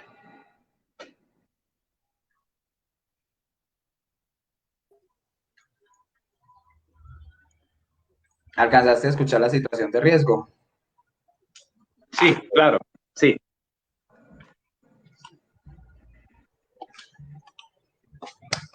Ya, eso fue todo, lo que hubo en la situación de riesgo. Pues evidentemente no hay una situación de riesgo. Ahí lo que hubo fue un acto, un intento de tener una relación sexual, pero hombre, no sé, pues yo te preguntaría, ¿no será que hay otra cosa o no es verdad lo que estás comentando? Porque allí no hay un riesgo, o sea, quizás hubo otro escenario que en verdad sí te viste comprometido y ese es el miedo tal que tienes porque no estás contando la verdad. No sé, entiéndete tú con Shalom más tarde y coméntale y sincérate porque eventualmente le tienes confianza. Pero si es eso, aceptando lo que estás diciendo, allí no hay ningún riesgo. Y si la sangre estuviese en mano no pasa nada porque el virus es totalmente termolábil. En una cantidad muy pequeña para estar en sangre no tiene capacidad de poder transmitirse a otro cuerpo. Habría que tener una gran cantidad de sangre con ciertas condiciones para que eso pasase y no creo que haya sucedido. Es más, te digo, tengo personas diferentes en el servicio con un diagnóstico que sin terapia han llegado así y se han mantenido así. ¿Qué pasó ahí? No sé. Podría darle una sugerencia, algunas conjeturas, pero bueno, lo que te quiero decir es que no necesariamente porque estés con una persona sexualmente tienes que quedar expuesto a la infección. Recordemos que el virus es transmisible, no contagioso. Esto no es COVID, es VIH, es un virus que se transmite. Y se requiere un escenario, a pesar de que hay una penetración, se requiere una lesión mínima para que él pueda ingresar por allí al cuerpo de la persona. Entonces, es toda una cátedra, es todo otro cuento, pero pues vete quedando tranquilo. O sea, dite a ti mismo, o sea, háblate, no sé, créete esa situación. y ya, no se le puede estar tampoco que, ay, pobrecito, venga, porque a veces también nos gusta que nos estén diciendo, no te preocupes, no va a pasar nada. No, asume tu cosa como es, no eres VIH por donde se vea. Si quieres, sigue haciendo pruebas mensuales y vas a gastar plata allí porque no vas a dar positivo ante VIH. Totalmente cierto lo que tú dices, Jesús. Yo ya se lo expliqué, por muchas pruebas que se realice, pues no sé, así se haga, no sé, la prueba más especializada sobre los antígenos que tienen en el cuerpo, no va a dar con VIH por ningún lado, pero bueno. Igual, Ricardo, me dices que se te fue el internet, que no sé de qué hablaron. Va a quedar la transmisión aquí en Facebook, igual yo después la monto en YouTube, entonces cuando terminemos, ves la repetición de lo que te respondió Jesús. ¿Listo? Eh, ¿En cuánto tiempo afecta, bueno, en cuánto tiempo afecta tomar los antirretrovirales al hígado y al riñón? La pregunta del millón. Amigo, quien hizo esa pregunta, no hay una regla específica para decir que el hígado se va a ver afectado o el riñón por los medicamentos en tanto tiempo. Lo que te puedo decir es que cada cuerpo es un organismo aislado, diferente, a pesar de que funciona igual y está creado de las mismas cosas que cualquier otro. Y para esto se ha creado y hay experiencia terapéutica de vanguardia. Para esto los médicos, afortunadamente, hoy en día tienen un precedente muy, muy importante que en su momento fue muy triste. Cuando en los 80 la gente moría feo y, bueno, se intoxicaba con estos medicamentos, los médicos de hoy en día cuentan con esos lamentables sucesos para saber cómo actuar. Por eso hoy en día es como un poco complicado y difícil ver una toxicidad causada por un medicamento antirretroviral a largo plazo. Recuerden que hay dos tipos de toxicidad por medicamento antirretroviral. Una que se puede presentar de forma precoz cuando una persona comienza una terapia y, por ejemplo, tiene una hepatitis o una tuberculosis y no se la ha atendido y puede crear una reacción bastante agresiva al organismo ante esa situación. Eso es una toxicidad precoz meramente controlable, o una toxicidad futura a largo plazo, donde eventualmente el hígado podría afectarse, especialmente en personas que han tenido experiencias con consumos de alcohol, de drogas, de sustancias químicas que han afectado, por ejemplo, al hígado, o una hepatitis mal curada, maltratada. Entonces, estos escenarios van en contra de esa situación. Pero por demás, si has iniciado una terapia antirretroviral, llevas tus controles, te haces tu estudio de transaminasa, tu estudio de urea, de evaluaciones de la orina, y todo está bien, quédate tranquilo. La toxicidad no se va a ver. Además, si consumes el medicamento de la forma adecuada, consumes suficiente cantidad de líquido, haces deporte por lo menos 1 o 2 veces a la semana, o sudas ese cuerpo, así sea corriendo en tu casa, en las escaleras, estás colaborando para que esas cosas no sucedan. Sí, totalmente cierto lo que dice Jesús. Igual, como siempre lo he dicho, todos los organismos son diferentes, todos reaccionamos de diferente manera ante diferentes medicamentos. Por eso hay personas que son alérgicas a la penicilina, son alérgicas a ciertos medicamentos, a ciertos factores, porque todos los organismos no somos iguales y todos reaccionamos diferentes ante los antirretrovirales. A mí me han tocado personas que no presentan ningún efecto secundario y tengo personas que sí presentan efectos secundarios. ¿A qué se debe? A su organismo. No es lo mismo, es que por algo todos somos diferentes, por algo todos pensamos, vivimos y creemos diferentes, por lo mismo, porque todos somos totalmente diferentes. No hay nadie que se parezca, así sean gemelos, hay algo que en su personalidad o en su organismo es completamente diferente. Listo. Por acá nos pone Ricardo, muchas gracias amigos, que estén bien, voy a comer, ¿Sabes hasta qué es lo luego. importante? Me gustaría aclarar un poco, Dime, referente dime. a eso, que tú acabas de decir algo muy importante, para que les quede claro a los que han hecho esa pregunta y a los que pueden ver este video. Existen dos tipos de situaciones que se pueden esperar cuando se inicia una terapia y que son en complicaciones, pues, con terapia. Que están los efectos adversos, que tú le llamas efectos secundarios, y están los efectos tóxicos. Los efectos adversos, casi todo el mundo va a manifestar una diarrea, un dolor de cabeza, una hipersensibilidad en la piel, quizás un poquito de dolor a nivel abdominal, Y ese tipo de cuestiones que son netamente tolerables. No piense aquella persona que le dolió la cabeza porque inició terapia hoy, le dio un poco de diarrea, le duele el estómago, quizás algo de vómitos, náuseas también. No pienses que es algo mal, que el medicamento no. Simplemente una respuesta inmunológica ante la toma del medicamento que se pasa con los días. Ahora, lo que hablaba anteriormente sí son cosas de atender con el especialista, los efectos tóxicos que son prematuros, precoces o a futuro. Quería aclarar eso. Claro que sí, muchísimas gracias Jesús por la aclaración. Entonces, sí es lo que yo les digo, todos los organismos somos diferentes, todos reaccionamos diferentes, y lo que muchas veces les digo a las personitas, no te preocupes, el efecto secundario puede durar aproximadamente, no sé, 8 días, 15 días, mientras tu organismo asimila el medicamento. ¿Listo? Ricardo, bueno, Ricardo nos estaba diciendo que muchas gracias, hasta luego, me gusta mucho escucharlos, me dan paz y tranquilidad. Esperemos que por fin Jesús te haya dado paz y tranquilidad. Si no, ya sabes, amigo, a tus manos está, a tu disposición está los servicios de mi corporación para lo que te podamos ayudar. ¿Listo? Desde la virtualidad. Sulpicia Aguirre, saludos, abrazos desde Argentina. Qué rico, Sulpi, tenerte por acá. Ale Ackerman nos pone, ¿a cuánto tiempo debería hacerme la prueba? Vuelve la pregunta. Bueno, como se dijo anteriormente, si Ricardo, tuviste una espérame exposición, que aquí Ricardo acaba de dar una respuesta que yo estaba esperando. Y nos dice, lo que siento es que traigo pura culpa por haberle sido infiel a mi esposa. ¿Sabes qué, Ricardo? Tienes toda la razón. Yo no te lo quería decir echaste porque el cuento. yo no soy psicólogo, pero tuvimos un caso similar con una persona en México. Le pasó exactamente lo mismo que tú. Tuvo una situación de riesgo, se hizo en X mil pruebas. La persona identificó que ya era un problema mental, me pidió ayuda y me dijo, Chalo, yo sé que es un problema mental, necesito ayuda.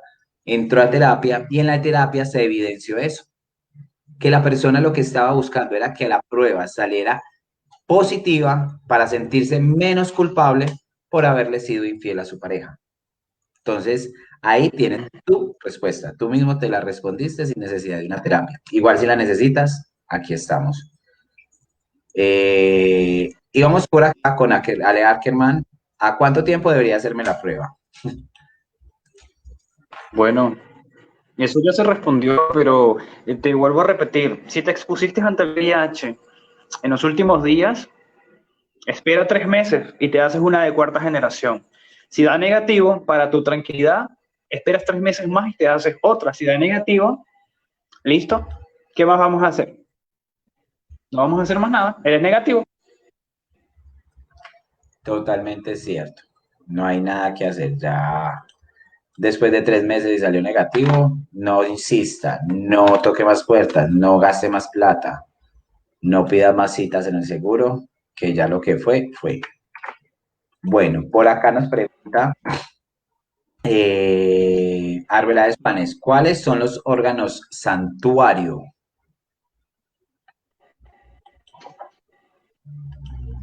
¿Cuáles son? Sí, está preguntando de cuáles son. Principalmente el santuario que tiene el VIH, los nódulos linfáticos, el hígado, los riñones y el estómago. El estómago creo que es uno de los predilectos. Podría decirse que el cerebro, aunque hay estudios que dicen que el VIH no llega al cerebro, pero sí se instala allí y se ha demostrado que inclusive pasa con los macrófagos. Entonces, pues básicamente serían esos. Cuando se dice santuarios es porque se instalan allí y lo encuentran ideal para comenzar a multiplicarse y hacer su labor. Sabes que el VIH mina el cuerpo relativamente y progresivamente. Entonces, pero esos son los principales lugares donde ellos comienza su proceso de instalación y comienzan dos conductas. Una, reproducirse masivamente y la otra, instalarse como un reservorio latente, que ahí es el gran problema porque no tenemos la cura. O allí está el gran problema. Qué maravilla. Hoy me ha puesto un poco más inteligente y menos bruto. Esa no la sabía. Todas no me las sé, chicos. Poco a poco me instruyo y a raíz de estas charlas he aprendido también mucho. Muchísimas gracias, Jesús, por ese aporte, porque la verdad no sabía que eran órganos santuarios. Y gracias, Juanes, por hacer la pregunta, porque también me instruiste un poco en eso. Muchísimas gracias. Bueno, continuemos, Jesús, con la plática que veníamos. Entonces, listo, ya pasaste, afrontaste tu situación, llega el momento de empezar a hacer activismo y dices, listo, llegó la hora de empezar a ayudar a los demás a través de tu mismo temor, te lleva y te empuja a ayudar a los demás. Y como tú dices, hacer un cambalache. Yo ayudo, pero ustedes me ayudan. La vida todo siempre es Sí, un trueque, yo siempre lo he dicho. Uno en la vida, las relaciones que tiene personales a su alrededor, amigos, conocidos, siempre hay un interés de por medio. Así no diga que no, pero uno siempre tiene un interés de por medio. Esta personita me puede servir para XY, me lo tengo que tener en mis contactos. Esta personita, y claro, siempre va a haber un interés, un intercambio, sea cual sea, claro. físico, emocional, vivencial, experimental. Aquí lo que estamos haciendo, precisamente Jesús y yo, es un intercambio. Me está compartiendo sus Claro. conocimientos y yo estoy simplemente aquí escuchando y también le estoy compartiendo un poco desde mis puntos de vista o mis vivencias, lo que considero para mí es importante. Yo, como saben, no soy el más letrado, conozco a través de lo que yo he vivido con mi diagnóstico y no soy la persona más, digamos, juiciosa para ponerme a Académica, por así estudiar, decirlo, en VIH. Ujú. pero me gusta el tema de conversar, traer personas que sí conozcan mucho sobre el tema y precisamente eso a mí me ayuda mucho más porque yo aprendo a través de esta manera. ¿Listo? Eh, Cuéntanos cómo ha sido toda esta situación poco a poco que sí ha vivido en la situación que se está viendo ahora Venezuela con la situación tan compleja, con todas las secuelas que ha dejado, toda esta situación que viene hace años. ¿Cómo ha sido ese proceso? ¿Cómo es el Bueno, proceso para acceder a un tratamiento, a unos medicamentos, a un programa? Eh, no sé, realmente me ha tocado muchos casos de allá y es bastante complejo y quiero que la gente visualice esa realidad. sí, claro. Bueno, eso es toda una tesis. Vamos a hablar desde el punto del deber ser. Entiéndase que el deber ser es todo perfecto, porque eso está en un protocolo. La atención a una persona que recibe un diagnóstico por VIH en Venezuela es acudir a un centro de salud que se le conoce como Sanidad, acá en Venezuela, donde la persona se le va a pedir que se haga un nuevo examen para VIH en otro laboratorio diferente al que se hizo inicialmente, con la intención de poder tener una seguridad para así poder ser admitido en el centro de salud y comenzar un proceso de investigación que involucra la entrevista con un inspector de salud que va a tratar de escudriñar la parte epidemiológica y la situación socioeconómica de la persona, la procedencia, y posterior a esto, pues en algún momento se les mandaba hacer Western blot y se les mandaba hacer carga viral CD4 y se pasaba a una consulta con el especialista de salud, el infectólogo, donde pues se iba a evaluar a la persona, se le iba a pedir otro aparato de exámenes que se hace a nivel universal y de ser necesario, pues las consultas interdisciplinarias que se tienen, nutrición, odontología, psicología, de ser necesario y requerirse. En todo este escenario podría demorarse quizás 1 o 2 meses en la persona poder consolidarse en este proceso. Se le asignaba a realizar o se le asigna a realizar una prueba para carga viral 1 mes después de haber iniciado terapia antirretroviral y posterior, depende de la mejoría, si está en un estado clínico avanzado o si está asintomático, pues cada 3 meses. Ese es el deber ser. Pero la realidad es muy diferente a lo que dicen las literaturas, a lo que dicen los libros o los cuentos de hadas. En Venezuela, tras la situación que estamos viviendo, la atención en VIH no ha menguado. Y yo, mire, aplaudo y me quito el sombrero delante de la atención en VIH en Venezuela porque, ¿sabes qué es complicado? Que un especialista de salud, infectólogo, que estudió toda su vida, que se mamó todos los regaños de esos médicos que eran más malucos que quién sabe qué, que se quemó las pestañas preparándose para ser un profesional de vanguardia, de ética y de prestigio, tenga un sueldo de menos $2 y así va a una consulta en un hospital público en medio de una emergencia de salud bastante complicada que ha costado la vida de muchos médicos en Venezuela, a ver a personas que viven con VIH, que andan con su película y en su mundo. Entonces, en Venezuela hay atención para personas que viven con VIH. Está bien afectada eventualmente porque no todos los infectólogos se van a someter a ese escenario hoy en día. Con eso dejo saber que hay muchos centros de salud donde se atiende a personas con VIH que no tienen infectólogos y tienen los usuarios que ir a una consulta privada y pagar 30 y 40 dólares para que puedan ser evaluados por un infectólogo y así remitidos al hospital a solamente retirar el medicamento. En Venezuela hoy en día, lastimosamente, no contábamos con controles SD4 de carga viral, no tenemos consulta nutricional por un hospital, no tenemos asistencia psicológica, solamente podemos encontrar quizás la presencia o la figura de un médico especialista y los medicamentos. El médico está trabajando a ciegas porque no tiene, digamos que el apoyo de la parte pública para mandar a hacer el descarte linfocitario, el descarte de hepatitis, toda esa cantidad de cosas. Se le pide al usuario que lo haga de sus propios recursos.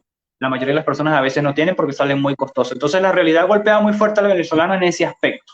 Afortunadamente, el ministerio ha demostrado, a pesar de todas las situaciones, tener una disposición de ayuda para las personas que viven con VIH y a través de un proyecto internacional que no tiene precedentes en el continente, se ha logrado tener acceso a terapia antirretroviral en Venezuela.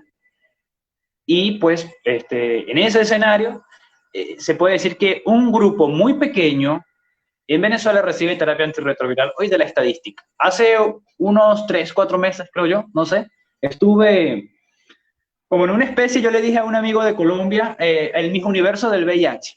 Habían representantes activistas de VIH de cada país y cada uno iba a dar como una especie de informe GAN. No sé si tienes experiencia con los informes GAN. Son los informes que presentan todas las UNOCIDAS de cada país cada año, donde se reportan la cantidad de personas infectadas, las estadísticas, embarazadas, poblaciones LGTBI y demás.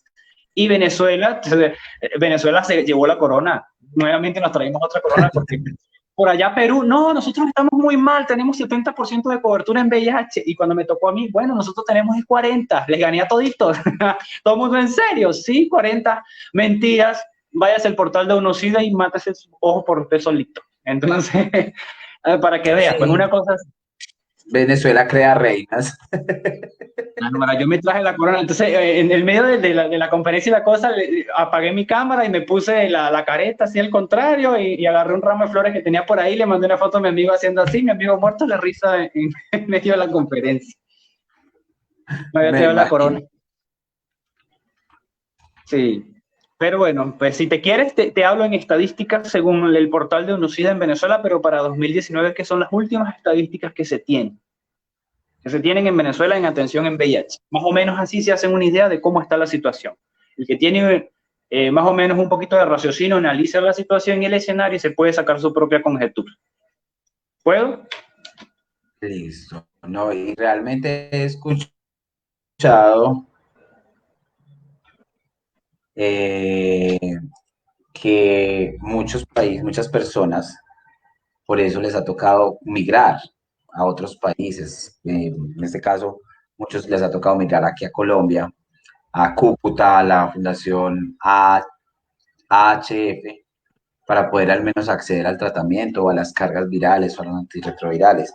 Entonces, ¿hasta qué punto ha llegado la que mira que realmente muchos les ha tocado de su país por un tratamiento antirretroviral? Y también sé que, Sí, porque lo que muchos no en tienen Venezuela recursos. actualmente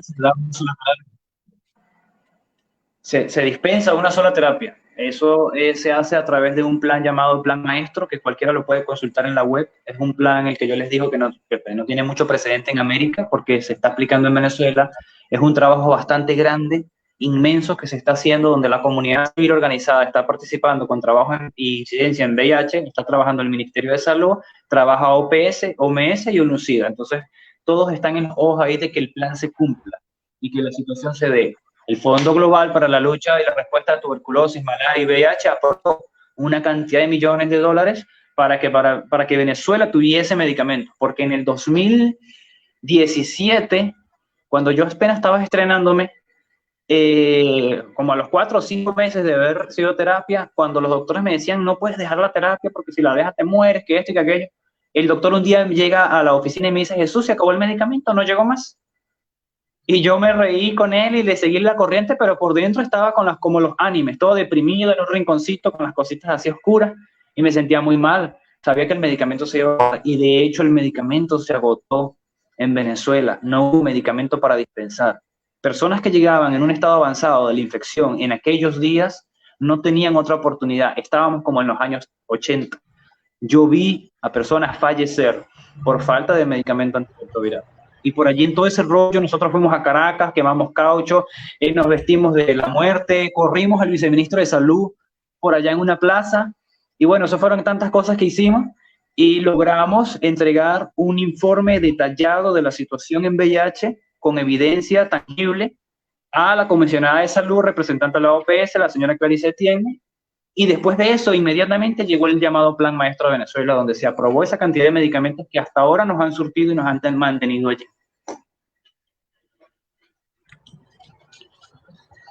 Pues bueno, dentro de lo poco se ha hecho mucho, realmente. Y pues esperemos que poco a poco mejore la situación para todo Venezuela en cuanto a este tema. Por acá nos pone Arbeláez Juanes, dice, de razón, experimentaba daños de estómago. Bueno, espero que gracias, al menos te aclaraste alguna duda ahí. Ale Ackerman nos pregunta, he visto noticias de gente que se ha curado, ¿ustedes qué saben de eso? ¿Me repites, por favor? No te escuché.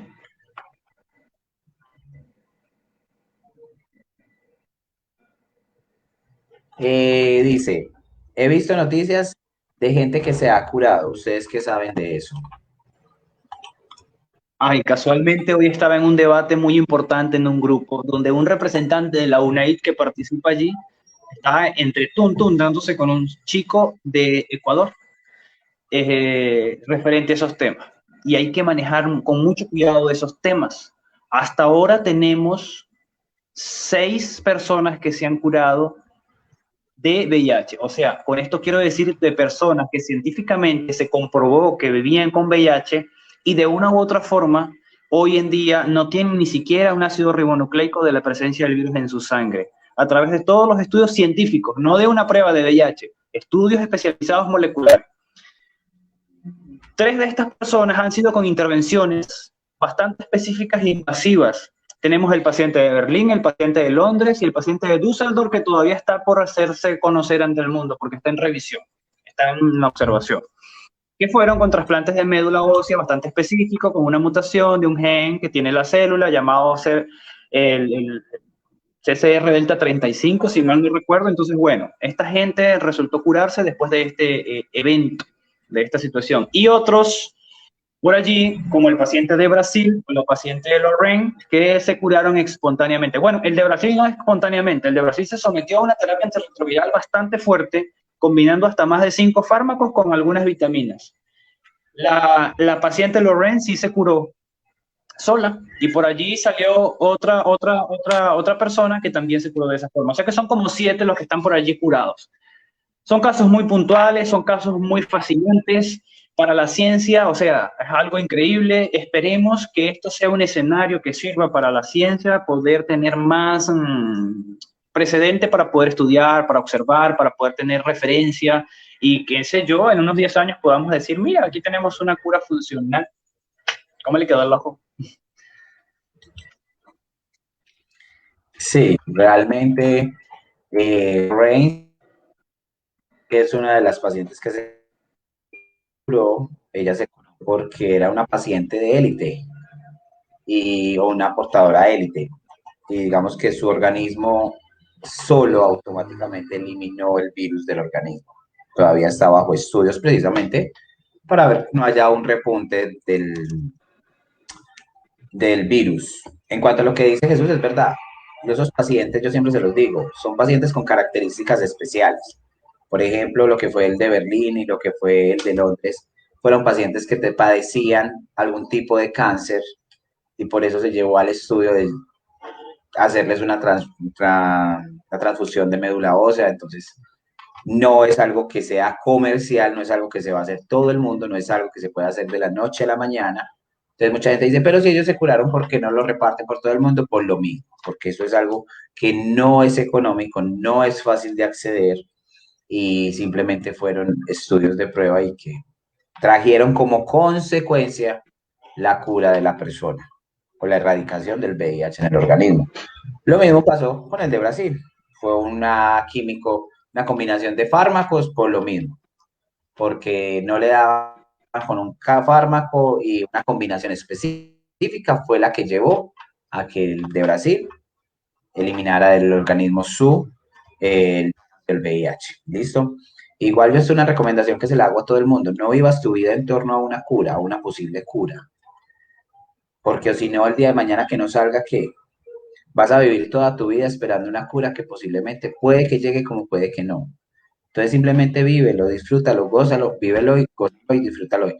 Tú sales mañana, te coge un carro y el carro te cogió pensando en que iba a salir una cura para el VIH. No disfrutaste tu vida, no la viviste.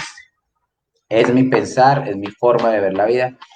Yo soy de los que digo, si el día de mañana sale la noticia que el VIH ya salió la cura, yo sería una de las personas que no recurriría a la cura. Realmente no me hace falta. Entonces, pero a esas personitas que son tan inquietas con el tema de la cura del VIH, yo lo que les recomiendo, no vivan su vida en torno a una posible cura del VIH. Arbeláez Juanes pregunta, ¿cómo están sus defensas? Las de nosotros, pues no sé, las mías están en el último conteo 347. No sé cómo estarán las de Jesús. Repíteme la pregunta, se escuchó con interferencia. Se hizo una evaluación de CD4, me dice, y su último conteo fue 47. No, ¿cómo están sus defensas? Nos pregunta a nosotros que cómo tenemos nuestras defensas, nuestros CD4. Yo les digo que mi último conteo está Bueno. en 347. Ok. Bueno, el mío hace 3 años, porque más nunca aquí en Venezuela CD4 fue por 400 y tanto, aproximadamente. Bastantes. Bueno, ahora Jesús, cuéntanos un poco. Me ha comentado bastantes situaciones adversas allí. Hablemos también sobre la población LGBTIQ+. Bueno, primero terminemos con el VIH y ya después nos vamos para la población LGBTIQ+. Ok. Alguna vez hablé con alguien de allí, de Venezuela, y él me decía que quería conocer a alguien que se sentía muy solo, que se sentía muy triste. La persona me dice, me gustaría conocer a alguien con mi misma condición. Entonces yo le decía a esta personita, ¿por qué te limitas? ¿Por qué limitas el rango de búsqueda si estás buscando una pareja? ¿Por qué te limitas simplemente a que sea una persona seropositiva? No te limites, pues hay personas que pueden tener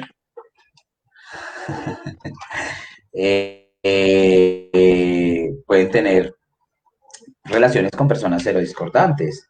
Y él me decía, no, es que a mí me da miedo, me da pavor, me da temor. Yo le dije, ¿por qué? No conocía o desconocía la situación en Venezuela y me dice, porque aquí en Venezuela el mero hecho de que se enteren de mi diagnóstico peligra mi vida. Eh, Temo por mi vida donde se enteren mi diagnóstico, entonces por eso prefiero buscar a alguien que tenga mi misma condición. ¿Qué tan cierto es esto, Jesús, en Venezuela?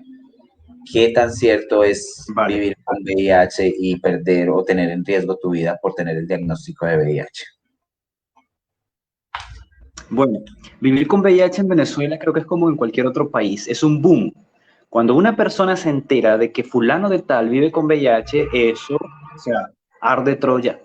Va a estar como en la red social de todo el mundo, pero aquí, en la red social de la sin huesos, como llamamos acá. Eventualmente la gente va a conversar, va a criticar y va a cuestionar mucho.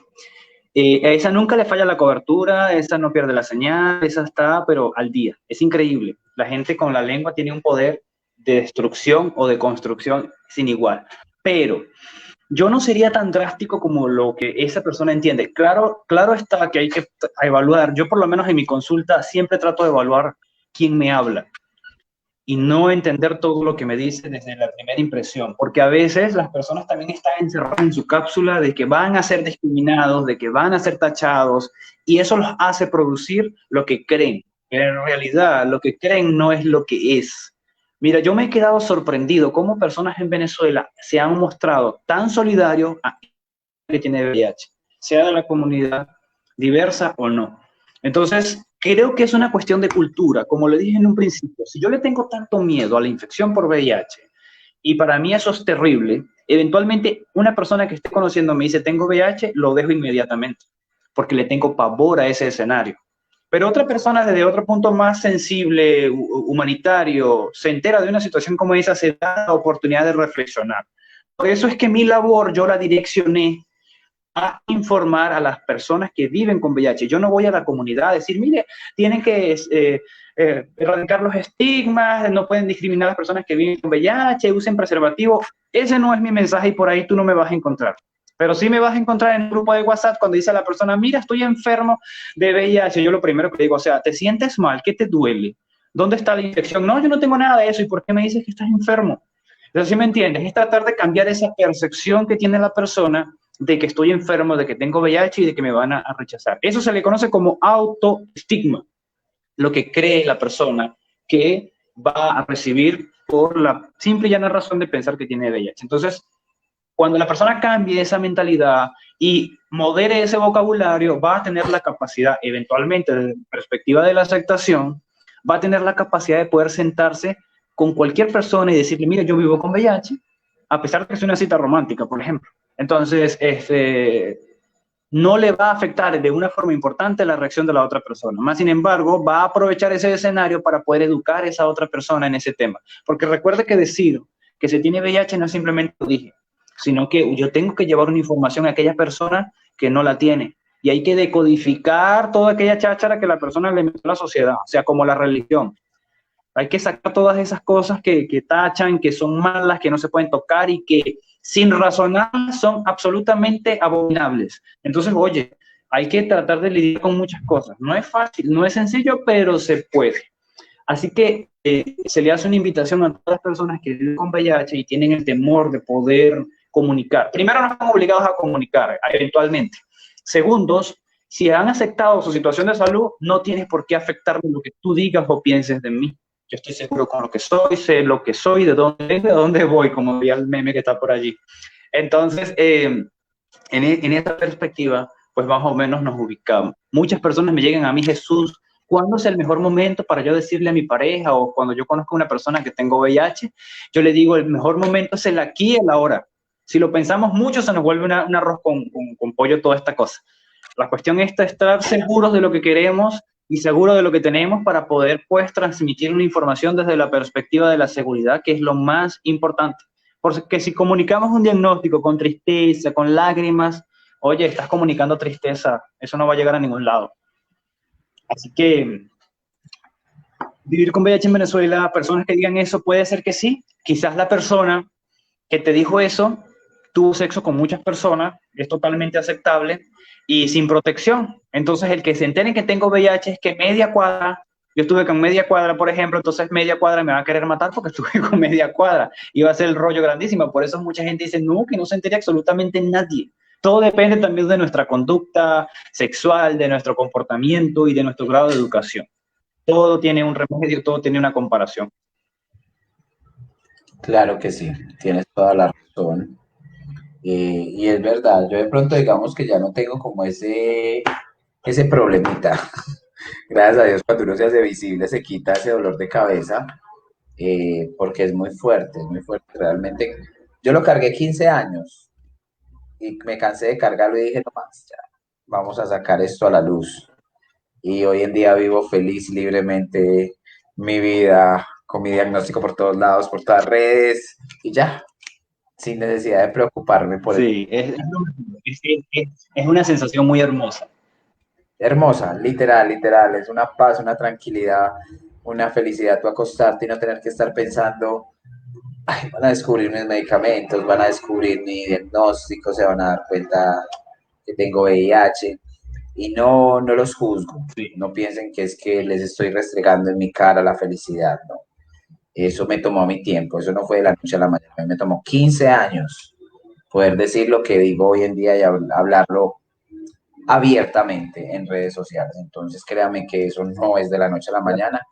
Los admiro porque sé que muchos viven su proceso solos, bajo una almohada tienen sus medicamentos, escondidos por allá en un rinconcito, esperando a que toda la familia se acueste para poderse tomar sus antirretrovirales. Créame que los apoyo desde acá y hablo por ustedes, por los que no pueden hablar. Igual que Jesús, igual que todos los activistas, que todas las fundaciones y organizaciones, estamos aquí para apoyarlos, ustedes no están solos. Tienen muchas personas que están a su alrededor para apoyarlos, escucharlos y ser ese hombro donde apoyarse. ¿Listo? Por acá dice Ale Ackerman. ¿Tienen novio? Yo, pues ahí, por ahí ando iniciando algo. No sé si Jesús tenga pareja ahora. Sí, yo Sí, estoy comprometido a la distancia. Pero diría a mis amigos que me estaban, porque yo generalmente soy una persona solitaria. No sé si has visto el video de Paloma y decían mis amigos que este es Jesús, que soy una mujer suelta como las gallinas. No, sí, sí, hay alguien por allí. listo. Entonces nos dice, ¿cómo ha sido este tema para ustedes de la pareja? Pues a ver, desde mi punto de vista, como ¿Respondes te tú o digo, respondo yo?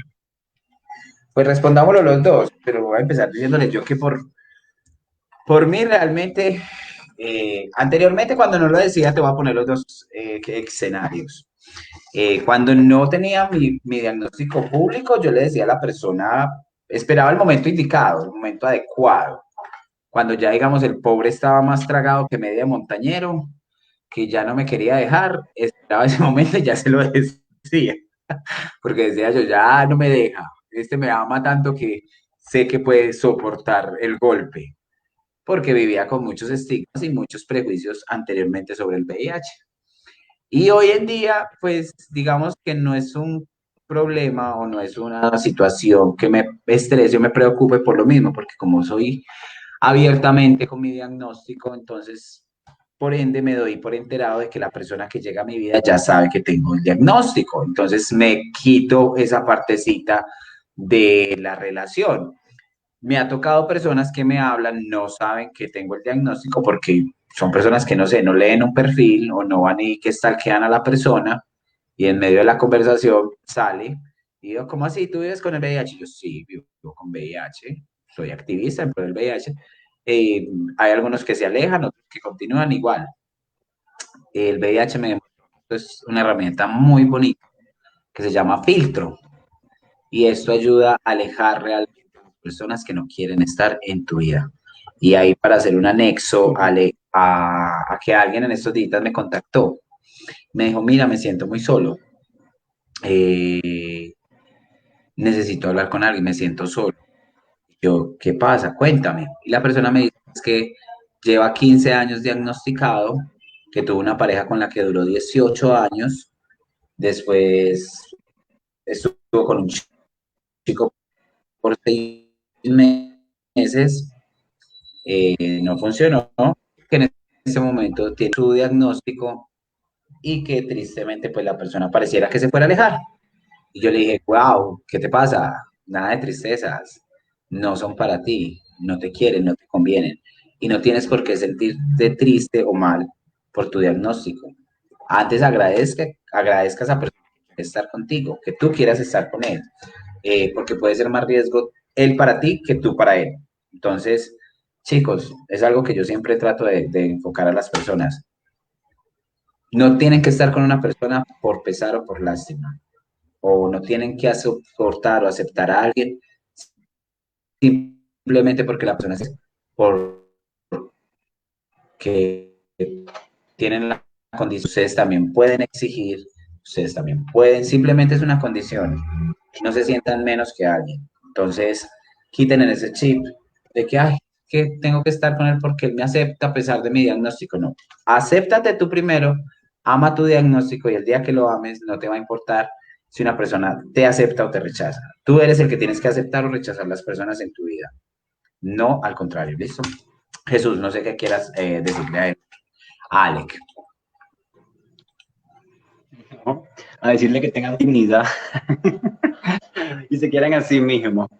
Este, para darle un poco de genealogía a la pregunta que te hicieron, yo generalmente creo que la experiencia del VIH es algo que me ha cambiado la vida para bien, es algo fabuloso, me ha permitido conocer gente increíble y también ha alejado de mí gente que no ha tenido un efecto positivo y no lo tendrá nunca en mí.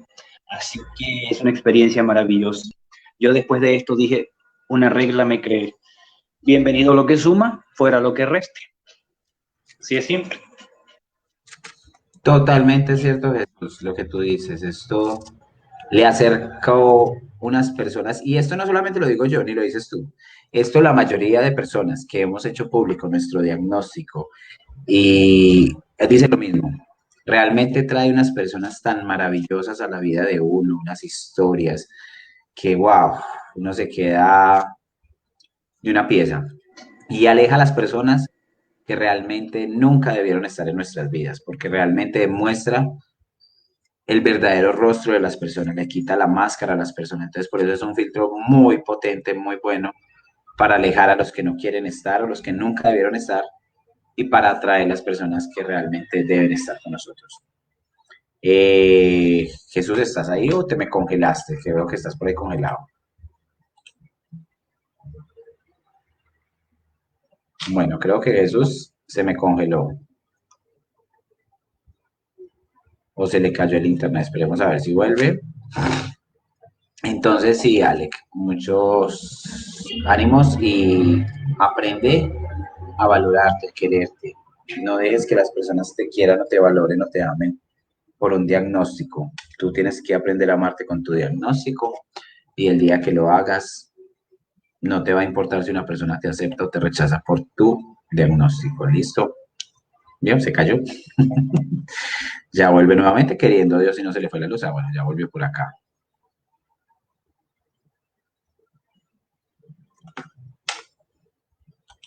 Ahí está Jesús. Disculpen Alex. ustedes que estaban en unos consejos comerciales.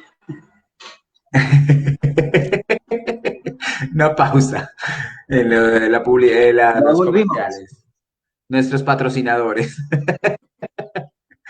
Bueno, Alex dice, no sé si tenga VIH, me ha dolido la cabeza y siento la garganta seca hace 2 meses. Y no sé, y no se me quiera, pero los entiendo porque tengo herpes. Y no se me quiera, pero no Que entendí ahí la última parte.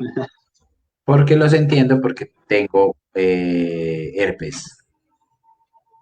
quizás él está queriendo decir que, pues bueno, tiene quizás un poco de acondicionamiento porque tiene una ITS, un herpes, una ITS, pues, digamos que en cierta forma le da pena decirlo, comentarlo y se cuestionará por eso. Pero la mejor forma de poder estar cómodos con ese escenario es hacerse una prueba para VIH y descartar. Así de simple. Es correcto, igual también, Ale, no te sientas mal por el herpes, no solamente por el VIH, el herpes tampoco. Eh, Ahí hay grupos de apoyo también para el herpes, porque sé que es algo que va a vivir contigo toda tu vida. Entonces también hay que amar todo lo que nos llega a la vida, no solamente una persona que tiene diabetes. Imagínate una persona peleando todos los días con la insulina que se tiene que aplicar, peleando con el enemigo, no. Toca amar a la insulina, toca amar a la aguja, toca amar la que te da vida. Lo mismo pasa a una persona que tiene hipertensión. Tiene que amar sí o sí a sus pastillas, porque todos los días tomándose unas pastillas y que cada vez que se las tome recuerde lo que no se cuidó, o lo que no hizo, o lo que la herencia le dejó a su familia, porque muchas son hereditarias. No, no pensemos en eso, tratemos de enfocarnos en lo positivo, ¿listo? Ahora sí, hablemos un poco sobre la situación de la población LGBTIQ más allá en Venezuela. ¿Cómo está este tema y qué riesgos corre una población LGBTIQ más allá en Venezuela actualmente? ¿Volvió y se cayó? ¿Volvió y se nos fue? ¿Vuelve y nos viene?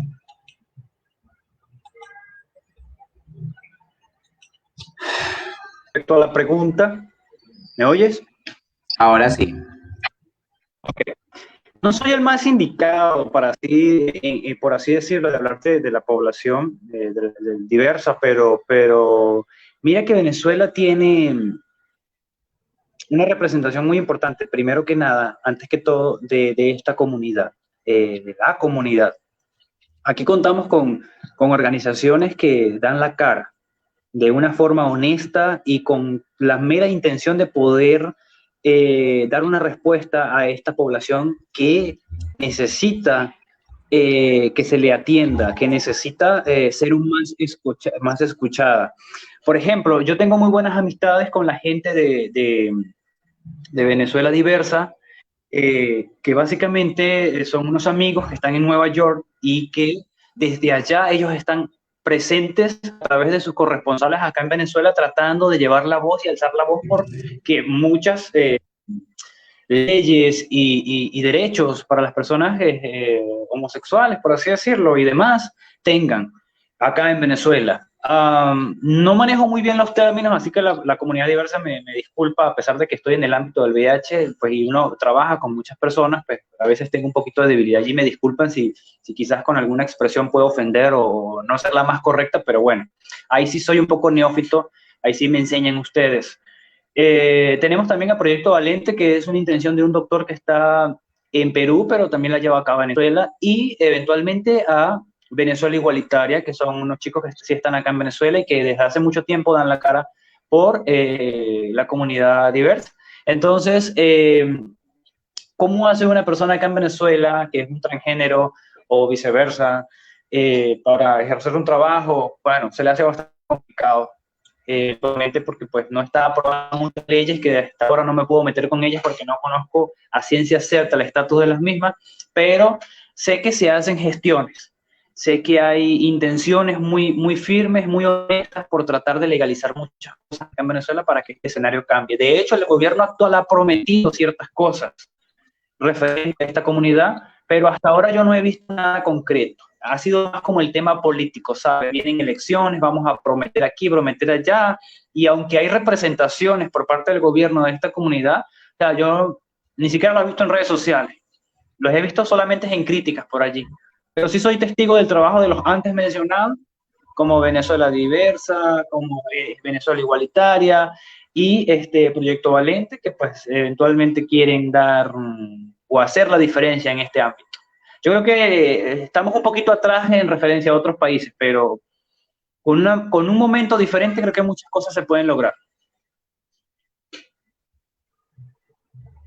Sí, realmente poco a poco todo se va logrando. Cuéntanos entonces cómo ha sido todo el proceso que para hacer tu labor social. Cuéntanos un poco sobre la labor que estás realizando ahora precisamente en pro de toda la población seropositiva y cómo ha sido toda la situación o Okay. el proceso para trabajar ahora con todos pues estos condicionamientos que tenemos al momento.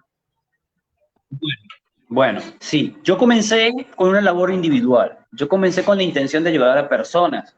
Nunca la he abandonado y siempre ha sido mi base y mi centro. En ese camino conocí eventualmente a mi infectólogo tratante, que es el presidente de la actual fundación donde soy parte. Yo soy el vicepresidente de esa fundación que se llama Renacer, amigos de la persona que vive con VIH o convive con el mismo. Es una organización que va y está dedicada a la atención de los niños y niñas que viven con VIH. He estado en el trabajo de enfocarnos en la parte educativa, en la parte de inserción social, en la parte del apoyo a los adolescentes, de poder llevar el diagnóstico, de conversarlo, empoderarlos a ellos de las herramientas que necesitan para poder enfrentar a la sociedad, para poder insertarse comúnmente ante los comentarios de los compañeros de clase, de aula, por ejemplo. Y bueno, soy parte de esa organización. También formo parte de la Red Venezolana de Gente Positiva, formo parte de un proyecto que se está haciendo llamado Maestro. He representado a I4A en algunos proyectos acá en Venezuela y una gran cantidad de otros proyectos que han venido por allí mancomunados con otras organizaciones, que se han dado de una forma espléndida, con sus adversidades, con sus pros y sus contras. Por ejemplo, todas las actividades que hemos hecho en nuestra fundación siempre han sido autogestionadas por nosotros mismos. Hasta algún momento de nuestro bolsillo correspondía y salía todo lo que era concepto de fiestas, actividades recreativas. Ahora contamos con colaboradores puntuales de momento y toda la situación en Venezuela, la representación de salud que tiene o la situación de salud que tiene una representación más fuerte es VIH, que oncología, que hemodiálisis. Bueno, cuando se habla de VIH, se habla de organizaciones que han pegado el grito al cielo. Nosotros hemos sido personas que hemos ido a las televisoras, a la radio, hemos hecho manifestaciones en calle, hemos ido al ministerio, como te dije, una vez corrimos al viceministro de salud de un país por la emergencia que se estaba presentando en VIH y hemos hecho muchos esfuerzos. De toda esa situación, pues al gobierno no les ha caído bien algunas cosas y hemos tenido quizás algunas situaciones de diferencia. Y actualmente, pues, para nadie es un secreto que han habido detenciones, inclusive de personas que hacen activismo en VIH. Lo que tú haces en Colombia, lo que hace una persona en Brasil, en Ecuador, es darle una bolsa de comida a una persona que está vulnerable, dar un taller de capacitación a la comunidad LGTBI, tener medicamentos antirretrovirales en un lugar que está avalado por un registro, por un estatus legal, para dárselo a una persona que por X o por Y no pudo viajar a su estado para tener medicamentos o no tuvo la capacidad de poder tener ese medicamento en su momento. Se colabora con el medicamento. Y leche para niños, por ejemplo, de madres que viven con VIH y no pueden lactar por su situación serológica, entonces, o sus embarazos no controlados, pues bueno, se mantenían esos recursos y hasta ahora ya eso no se puede hacer mucho acá en Venezuela ahora porque es algo delicado, es un tema delicado, muy delicado. Claro que sí, entiendo perfectamente. Y sí, realmente me han tocado casos bastante fuertes. Por acá nos saluda Steven Toro. Me han tocado casos bastante fuertes. Un chico en Maracay que no podía tener acceso al medicamento, no tenía los recursos. Fue bastante difícil, pero... La pobreza. Ese es otro punto. La pobreza en Venezuela ha sido bastante complicada. Mira, a mí no me da vergüenza decirlo. A mí me ha tocado acostarme muchas noches con hambre, porque me ha tocado compartir mi plato de comida con mi mamá o con mi papá. No me da vergüenza, a pesar de que yo hago aquí, hago allá, mi papá, mi mamá, todo el mundo en mi casa. Todos trabajan porque tienen que comer los ratones del patio. Hasta ellos trabajan porque hay un equilibrio. Uno la ve bastante fea aquí en Venezuela. Muchos me dicen, Jesús, pero ¿por qué no te has ido? Tú tienes tantas oportunidades en otro lado. Y yo les digo, sí, quizás, pero sabes que es difícil dejar a tu gente, dejar a tu mamá, a tu papá, que ya tienen una edad y que están en el momento que se supone que los hijos deberían darle la mejor vida a ellos. Estamos todos lineales, pasando una misma situación, pensando que íbamos a comer mañana. Entonces, muchas personas me dicen en otras palabras, ay Dios, estoy tan preocupado, estoy muy gordo, que no sé qué, o dándose mala vida porque tienen que cambiarse un par de zapatos, porque quieren comprarse otro par de zapatos, y yo les digo, oye, son cosas totalmente aceptables porque es su realidad. Pero yo digo, si en Venezuela uno se eximió de comprar un par de zapatos este año, se eximió de salir a la playa, de ir a comer a la calle, de tomarse un refresco muchas veces, porque a veces no se tiene dinero, no hay dinero para hacerlo. Entonces, son cosas que acá se ven. Hay mucha pobreza, hay mucha necesidad, hay muchas personas que llegan a un centro de salud, por ejemplo, no han comido, no han desayunado.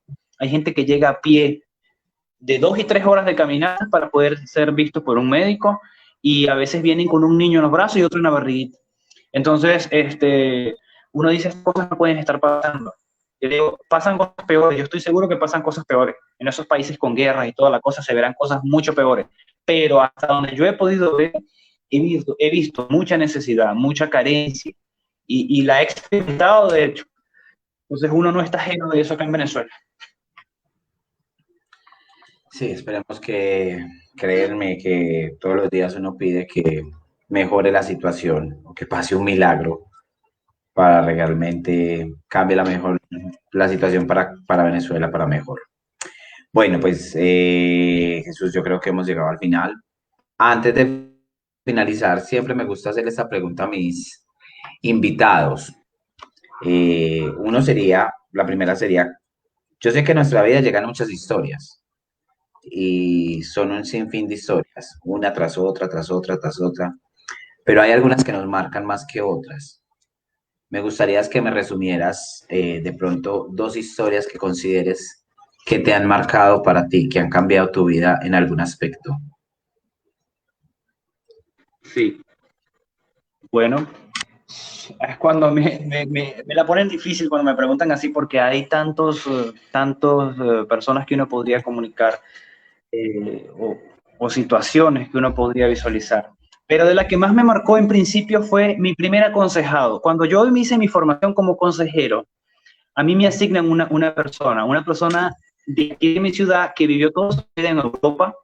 Ella fue una mujer hermosa, un cutis, un cabello, era un transgénero que se le llama, cuando tienen su cambio de sexo y toda la cosa. Entonces, era una mujer maravillosa, atenta, abierta a la ayuda, un diagnóstico para VIH en un país donde pues la situación es bastante complicada y en el escenario donde ella se movía, pues era bastante fuerte la crítica. Llegó en un momento de una situación de salud avanzada, una infección por VIH avanzada ya, y no hubo que darle. Entonces, ¿sabes qué? A mí me marcó ver a esa persona frente de mí en aquella consulta donde yo le podría haber dicho, mira, iniciar la terapia antirretroviral nos va a ahorrar todos los problemas, todos los temores. Pero en ese momento yo no tenía terapia y no había terapia que darle. Y yo nunca pude decirle a esa persona, mira, todo va a estar bien, porque no le podía mentir. No tenía terapia que darle, no había que hacer, no podía salir del país. Y ella falleció. Desarrolló en el lapso de 2 meses una linfoadenopatía bastante seria y lastimosamente ella, a pesar de que tenía tantos miedos, decidió ir al centro de salud porque vio que estaba mal y vio que algo estaba muy mal y sin embargo no se pudo hacer nada por ella. En ese escenario fue creo que una de las historias que más me impactó y hubo otra que afectó también y me dijo esto, yo tengo que hacer esto, pero al 2.0, al 3.0 y tengo que meterle muchas más ganas porque hubo el caso de unos niños que quedaron sin mamá y sin papá y quedaron por ahí, en la vida de cualquier casa que los pudiese amparar.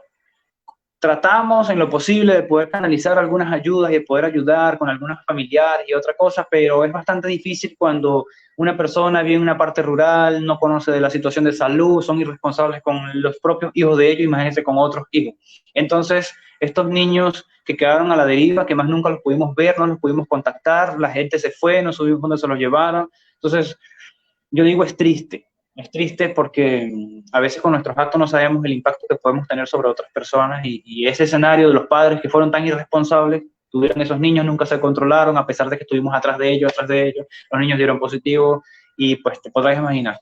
Eso es bastante, te quita el sueño sinceramente, pero una de las cosas que he aprendido como consejero es que no puedo permitirme a mí mismo hacer sentimental en este trabajo, porque entonces eso va a afectar mi percepción de la realidad y no voy a poder darle un mensaje al que lo necesite o lo necesite. Así que por allí estaríamos con eso. Creo que se te cayó la conexión.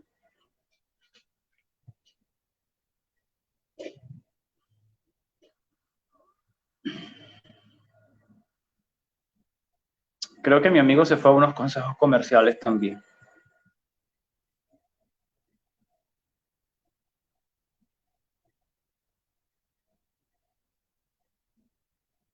Esperamos unos minutos.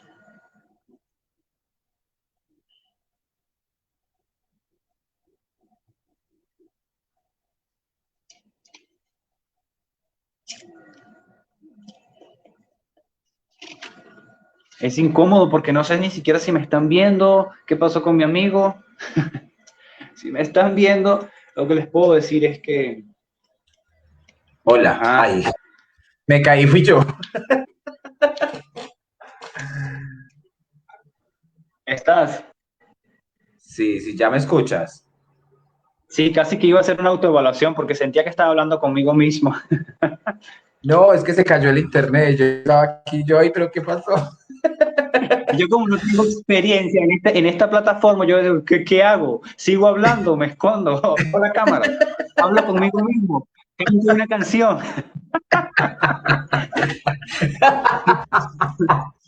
Pero bueno, gajes del oficio.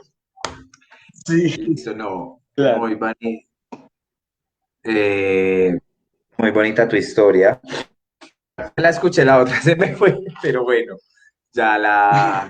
Realmente por aquí están poniendo qué tragedia lo que cuentas de los niños que dieron positivos. Bueno, entonces me imagino que por ahí fue fuerte, bastante fuerte la historia. Ahora me gustaría que nos contaras un poco, o no, que nos contaras qué mensaje. Quiero que les dejes dos mensajes a las personas. Uno, sobre la realidad que se vive en Venezuela, sobre la situación que se vive en Venezuela. Y dos, ¿qué mensaje les dejarías a las personas que tú consideras una persona que es importante? ¿Qué mensaje, qué consejo, qué palabra de aliento? Bien, pues. Ok. Bueno, para mis amigos y mis hermanos en Venezuela y los que no están en Venezuela, que siguen siendo mis hermanos y están fuera, el consejo es el siguiente. Tenemos que levantarnos todos los días de nuestra vida con la determinación que ese día es un regalo de Dios y que en él pueden pasar muchas cosas. No está en pedir dinero, salud, tranquilidad, que todo sea perfecto. Está en que hay que pedir sabiduría para poder administrar nuestros propios procesos que en el día a día vamos a tener que experimentar sí o sí. El llamado es a la resiliencia, a ser constantes, a tener fe y determinación, que a pesar de que en nuestros almacenes de comida no haya nada, que para el día de mañana no tenemos que ofrecerle a nuestros hijos, Dios va a proveer algo de comida, que es lo que más nos ocupa a los venezolanos en este momento. De saber que tenemos a una persona fuera, distante, pasando trabajo, que muchas veces fallecen nuestros familiares fuera en el exterior y ni siquiera podemos verlo, no nos podemos despedir. De saber que en la casa está nuestra mamá, que tiene ya 85 años, está sola, viviendo un problema de salud y no hay nada que verle. A pesar de todo ese escenario, Dios nunca nos va a desamparar, pero lo más importante de todo esto es que tenemos que poner nuestra confianza en ese. Y el que no cree en Dios, pues dirigir su fuerza o su atención a aquello que le pueda proveer una relativa tranquilidad para poder generar un espacio pues un poco más de armonía consigo mismo. Y lo otro, el otro mensaje que me pediste es a personas especiales, a aquellas personas que me importan más. A mí, toda aquella persona que llega a mi vida es especial y le doy el grado de importancia que se merece. Eventualmente, en el transcurso del tiempo, he descartado a otros, pero a todos les diría que siempre hay que tener una y un poco de determinación para hacerlo. Que no estamos solos en esta situación y llevar solo una situación es el primer error que comete un ser humano.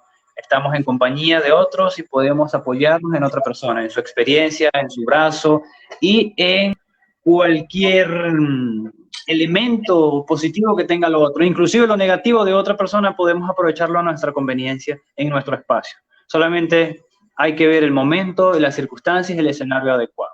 A todos los quiero, a todos les doy un abrazo a la distancia y en mí pueden encontrar una persona que en determinado momento estaré para ustedes para poder colaborarles en lo que se pueda, desde lo que se pueda por acá. Claro que sí, Jesús. No, muchísimas gracias por haber sacado un poco de tu tiempo. Gracias a Dios no se nos fue la luz. Tuvimos un internet estable. Me encanta eso. Entonces, como siempre he dicho, Dios y Los el consejos universo comerciales. siempre, los comerciales, Dios y el universo siempre confabulan y conspiran a mi favor. Eso es lo que me encanta, a nuestro favor. No siendo más, muchísimas gracias por el tiempo, por haber compartido con nosotros acá, eh, eh, por todos tus conocimientos, por las experiencias que nos diste acá. Y nada, muchísimas gracias. No sé qué te gustaría dejar de antemano o decir. Perdón, no te escuché. Que no, muchísimas gracias por todo y que si te gustaría de pronto agregar algo más. No, que sean constantes, que sean determinados en lo que hacen. Aquellas personas que tienen mucho miedo al VIH, no le teman. Esto no es ébola. El VIH da muchas oportunidades, así que tómenla con calma, háblenlo con un amigo, pregúntenle a un experto y todo será resuelto en el transcurso de los días. Claro que sí. Igual, Jesús, entonces muchísimas gracias. Dios te bendiga, te proteja. Una feliz noche, descansa y nos seguimos por ahí hablando. ¿Listo? Besito, Claro que chao. sí, un placer. Gracias por tu invitación. De Cuídate. nada. Igualmente, hasta luego. Bueno, chicos, eso fue todo por la noche de hoy. Encantado siempre de cumplir con el objetivo, con la labor y tener a esta personita tan especial el día de hoy en esta transmisión. Y pues no, siendo más, me despido de ustedes. Gracias a todos los que estuvieron ahí, Alec, Ricardo, Steven, Juan, Juanes, bueno, infinidad, Zulpi, a todos, muchísimas gracias. Les recomiendo que estén muy pendientes para el lunes. Vamos a tener una súper invitada. Entonces no se pierdan mis redes para que se den cuenta quién va a estar por acá. Vamos a estar conversando un buen rato. Besos, abrazos, Dios los bendiga, los proteja, que descansen y pasen muy bueno.